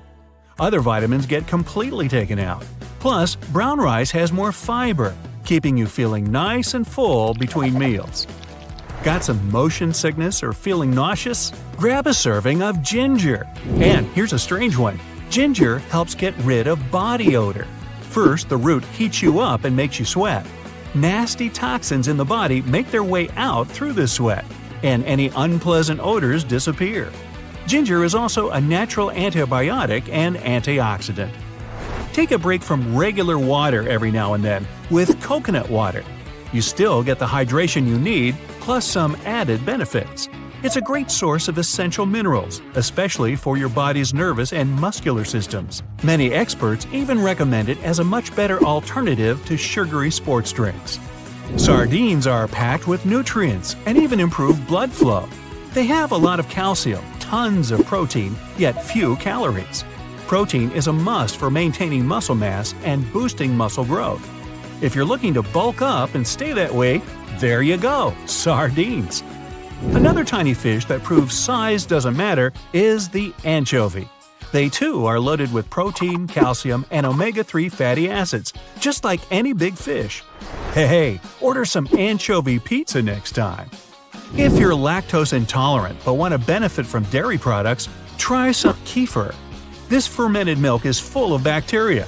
Yeah, don't be scared, it's the good kind that may help eliminate or reduce lactose intolerance problems. Try replacing your daily black tea or coffee with some rooibos for a couple weeks. It's a plant used to make red tea, and several studies have linked it with good heart and kidney health. It's a great alternative if you have a bad reaction to caffeine. Red tea doesn't have any. A nice bonus? It has 0 calories, so if you're on a diet, give it a try. If you still avoid dark poultry meat, you may want to reconsider. Sure, light meat is a healthy choice, no argument here. But the fat in the darker parts contains a hormone that stimulates the digestion of fat and protein. Meat from the leg is also packed with taurine, which is essential for good metabolism and digestion. Oats are packed with a whole laundry list of vitamins, that's a given. But they're a must for weight loss. Full of fiber that keeps you energized and full, they also contain more protein and good fats than other grains. Bottom line, oatmeal is one of the healthiest breakfasts you can have, and it's quick and easy to make. Even though coconut oil contains some bad saturated fat, it's still good for your weight and energy levels. Plus, these are fats that can be easily digested. Coconut oil also helps the body burn fat and provides the brain with quick energy, not to mention the hair and skin benefits of it. Rub some on your face or all down your hair from root to tip. It's very moisturizing. There's one yummy way to lose weight if you're a fan of spicy food. Use hot sauces. They add the flavor you love and help cut down your appetite. It's all because of the capsaicin they contain. It's usually in chili peppers. This compound lowers the hunger hormone ghrelin in your body while raising the level of the hormone that's in charge of suppressing your appetite. Ooh, double whammy. Spices such as cumin and turmeric are healthier than you might have thought. Turmeric has potent antiviral properties and acts as an anti-inflammatory agent. Cumin is also good at combating bad bacteria, and it's super heart healthy. And now, I'm hungry. Finish clearing out your crisper, and I'm off to lunch. Bye-bye! A beverage as black as ink, useful against numerous health conditions. It's made of water and the fruit from a bush called bunu. You must have guessed. It's a description of coffee. This is how coffee was described by a German physician who had a 10-year trip to the Near East back in the 16th century. Today, you don't have to venture into the unknown to get a cup of precious liquid. You can easily make it at home or visit the closest coffee shop. As of 2023, in the US alone, there are over 72,000 coffee shops. Imagine the whole world. When you think of coffee, what's the first country that comes to your mind? Italy? Maybe France? But here's the kicker. Actually, Finland is the coffeeiest country in the world. Just picture it. An adult Finn consumes up to 27.5 pounds of coffee per year, while an American only consumes about 11 pounds. Norway proudly takes second place, and Denmark closes the top 3. Italy and France aren't even in the top 10. And by the way, each day, people on our planet drink approximately 1.6 billion cups of coffee. If you're planning to hit some longevity records, coffee may come in handy. There's been research conducted by Harvard Health Publishing stating that those who drink 3 to 4 cups of coffee per day are more likely to have a longer lifespan. Sounds cool, but it's probably not the best option. One of the world's most famous supercentenarians, Jeanne Calment, acknowledged that she would drink coffee with milk for breakfast. And she lived an incredibly long life of 122 years. Not only do people prove that coffee helps with longevity, but cats can also prove it. This is Cream Puff from Texas. It's the cat that lived for 38 years. Jake Perry, Cream Puff's owner, shared some details about his pet's diet. Cream Puff would typically eat dry cat food, eggs, turkey bacon. Alright, nothing special here. But the cat was a big fan of coffee too. Cream Puff preferred coffee with cream. Now, here's a question for you. What color is your coffee mug? Thing is, it matters a lot what you drink from. There are certain colors, for example, lead-based glaze that can release toxic substances in your drink. Mugs glazed with red and orange are most likely to contain lead. So, if you want to play it safe, opt for mugs made of glass, ceramic, or stainless steel. Also, mugs made of plastic or aluminum aren't safe either, as they may release unwanted substances, just like glazed mugs. But the color matters for psychological reasons too. There's been an experiment concerning coffee perception based on the mug color. So, it turns out that if we drink coffee from a white mug, it may seem less sweet than if we drink it from a blue or transparent one. Coffee even played an important role in major sports events. Back in 1932, Brazilian athletes couldn't afford a trip to LA to participate in the Olympic Games. However, a solution was found. The authorities loaded the athletes onto a ship full of coffee. That coffee was sold on the way, so it helped finance their trip. Coffee is also the key to a happy family life, or at least it used to be. In the 15th century in Mesopotamia, coffee was pretty important when it came to marriage. Men would choose their future wives based on how well they could make coffee. Luckily, we have coffee machines for that today, so we choose partners based on their personalities. And in Constantinople, a wife could file for divorce in case her hubby did not provide her with enough coffee. According to industry standards, you need around 56 coffee beans to make a single shot of coffee. Beethoven, yes, I'm talking about one of the main hitmakers of all time, would count 60 beans precisely to brew his morning coffee. I guess it was more of a ritual than a particular recipe. Hey, do you have any rituals for your morning, Joe? Another hitmaker, Johann Sebastian Bach, even dedicated a cantata to coffee, which he called Coffee Cantata. Pretty straightforward, huh? The cantata tells about coffee dependence. Even though black coffee is supposedly the most common type out there, pretty much everyone tried cappuccino at least once. By the way, it got its name because of the final color the drink has. It's a soft brownish shade, very much similar to the color of the capuchin robe. Plus, the robe has a hood, and the word hood translates to Italian as cappuccio. Now the name finally makes sense. Those who don't like to spend time brewing coffee often opt for the instant variety. Let's say happy birthday to instant coffee. It's soon to turn 116 years old. It was invented in 1907, and up until the 1970s, many consumers would criticize it for having an inferior taste. However, in the 1970s, the technology changed, and the manufacturers claimed it tasted almost like freshly brewed coffee.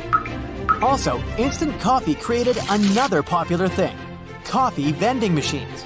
The first prototype was invented back in 1947, and they've been with us ever since the 1950s. There are also some products you don't really want to combine coffee with. Number 1. Meat. The logic is simple. Coffee can absorb zinc in the body. Therefore, it's not the best choice to have coffee after grabbing something that contains zinc. I'm talking about red meat, oysters, and beans. Number 2. Fried food. Such dishes tend to contain a lot of so-called bad fats. And once you combine them with caffeine, this mix increases the cholesterol levels in your body. Number 3 may come as a surprise, but still, coffee and milk aren't the best match. Coffee doesn't let the calcium absorb, so technically, you just don't get many nutrients from the milk. Japan seems like the perfect place for those who love coffee. I mean, do you know any other place where you can literally bathe in coffee? Me neither. So this hot springs spa and water amusement park near Tokyo got famous for its extraordinary hot tubs. There are 26 baths in total, and they're filled with coffee, green tea, and many other drinks. Only fresh ingredients are used, and the baths get refilled every day. So to make a coffee tub, they brew coffee beans with water from natural hot springs. By the way, the price is pretty reasonable. An adult ticket costs about $36. If you tried to make a coffee tub yourself, you'd probably spend more. Time to debunk another myth. Decaf coffee does have caffeine. A middle-sized decaf drink has about 7 milligrams of caffeine, while regular coffee has about 7. Yep, 10 times less, but it's enough to disrupt your sleep. As for classic coffee, remember that caffeine has a 6-hour half-life, so it takes about 12 hours to fully eliminate it from your body. Coffee is a no-go both before you go to sleep and right after you wake up. Cortisol, the stress hormone, is not only responsible for stress, but for sleep cycles too. It spikes between 8 a.m. and 9 a.m., so a cup of coffee only adds to anxiety in the morning. Grab it when the cortisol is at its lowest. It also spikes between noon and 1 p.m., and between 5:30 and 6:30 p.m. No coffee at this time. Many people believe coffee is not the healthiest drink, opting for good quality water or other beverages. Still, if you just can't say no to your guilty pleasure, try buying a thermocup and brewing coffee at home. You'll save money and nature, since the disposable coffee cups aren't recyclable, and it takes at least 20 years for them to decompose. A pop-in in a coffee shop may be your daily ritual, but have you ever counted how much you spend on your morning habit? Millennials spend over $2,000 a year on coffee, investing sometimes more than they do in their retirement.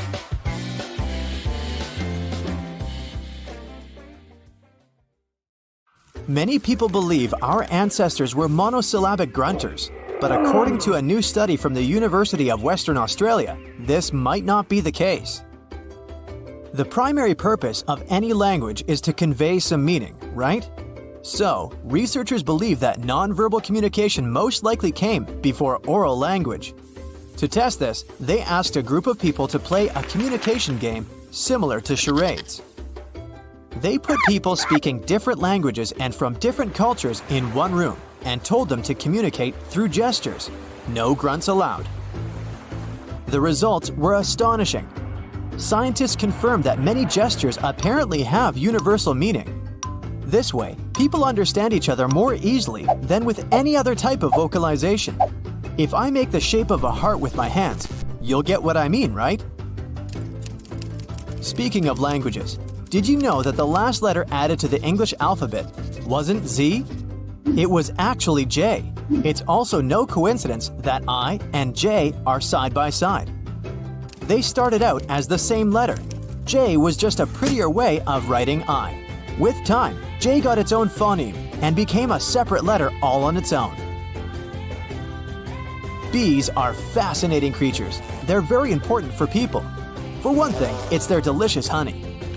But they are the best pollinators too. We need them to keep restoring our food supplies.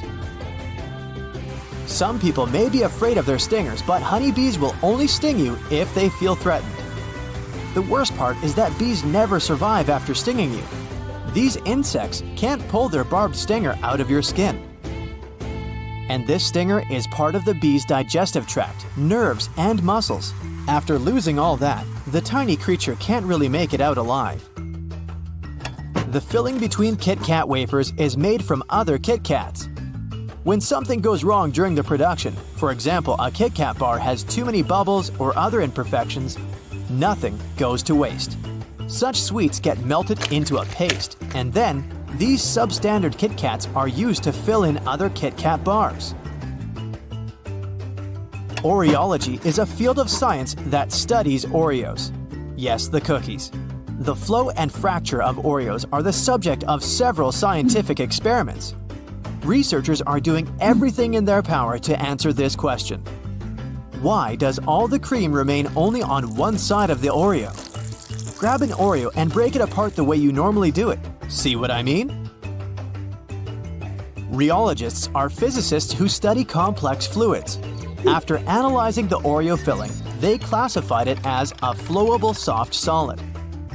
These are fluids that are soft when you don't disturb them and flow when they're under a large amount of stress. No, that doesn't mean Oreos are literally stressed. This means that the cream on the inside will behave according to the pressure you apply while opening a cookie. The trick that will help you distribute the cream is a simple twist. If you twist an Oreo slowly and steadily, this will reduce the stress and most likely let the cream stay on both sides of the cookie. Try it out for yourself and let me know if it works for you. Meanwhile, Oreologists have developed a special machine to do the testing. Ever heard of an Oreometer? It was designed specifically to twist Oreos at an optimum speed and angle. Way to go, cookie science! It's a beautiful afternoon, and you're looking at the sky. Wait, what are those tiny dots traveling in squiggly lines? They're only visible for a short moment. You might even mistake them for mosquitoes. Those are your white blood cells. They're moving inside your capillaries running through the front part of the retina in your eyes. The funny thing is, most people don't notice the dots until someone asks them to pay attention. The Ring of Fire is not only the name of a popular song, it's also a horseshoe-shaped area in the Pacific Ocean. It's about 25,000 miles long and contains around 450 volcanoes. It's the most seismically active place on Earth. Over 75% of all active and sleeping volcanoes in the world are located in the Ring of Fire. No wonder around 90% of all earthquakes happen in this area. Oh, and by the way, the deepest trench on the planet is also located there. The Mariana Trench is one of the most famous features of the Ring of Fire. Its deepest point, the Challenger Deep, lies 36,070 feet below sea level. Funny fact, before color television appeared in the 1950s, 75% of people claimed they saw black and white dreams. But these days, the same study has found out that only 12% of people still dream in black and white. Scientists think they've found an explanation for this. It turns out that those who grew up watching black and white television more often have monochrome dreams. Why so serious? In the 1800s, having a photograph of yourself was a big luxury. Smiling in pictures was considered childish and even impolite. That and, well, a lack of proper dental hygiene. Photographers told these people posing for their pictures to say prunes instead of cheese. This word kept people's mouths shut. That's why all our ancestors look as if they've eaten something sour before posing for a photo. When going somewhere by city bus, you don't have to wear a seatbelt. You might have thought that this goes against every traffic rule you can imagine, but that's not exactly the case. There are several reasons why buses have no seatbelts. In case of an emergency, passengers need to be able to get off as fast as possible. If they have their seatbelts on, they'll waste precious time unbuckling them. Secondly, a bus is a heavy vehicle. In case of a crash, it stops more slowly than a car. So, even though the passengers will feel the impact, they won't get seriously hurt. That's also the reason why people are allowed to remain standing on a moving bus. Imagine you're on a date and have accidentally, or not, ordered a garlic pizza. You check your pockets and, oh no, you haven't brought your breath mints with you. No worries, this little trick can help you get out of trouble. All you need to do is order a cucumber salad or anything with celery. These fibrous vegetables can wash away odor-causing bacteria and help you get rid of bad breath. Try holding a slice of cucumber between your tongue and the roof of your mouth. It'll be the same or even better than a breath mint. Here's a riddle for you. A pointy mustache, melting clocks, and the Chupa Chups logo. What do these things have in common? It turns out Salvador Dali was the very person who designed the logo of Chupa Chups. The surrealist artist also suggested that the logo should be placed on top of the lollipop so people could see it at all times. Lady Liberty, when it first arrived in New York, wasn't green. It was the same color as a penny, copper that is. It turned green over time due to the process known as oxidation. But it still looks amazing, right? The difference between the American and European chocolate does exist. But why don't they taste the same, you might ask? The answer is simple: different regulations. European chocolate has to contain at least 14% of dry milk solids, while the minimum amount in the US is 12%. This means European chocolate is kinda creamier. It's also more chocolatey since it contains more cocoa. Experts had been experimenting with the potato chip shape until they finally got the ideal formula. That curvy shape we associate with chips has a scientific name. This shape helps prevent big problems. If chips were shaped in a different way, they would immediately break into pieces once put into a bag. But the curvy shape helps them remain in one piece. You might have noticed a similar approach in architecture when domes and arches strengthen the structure of a building. That's it for today. So hey, if you pacified your curiosity, then give the video a like and share it with your friends. Or if you want more, just click on these videos.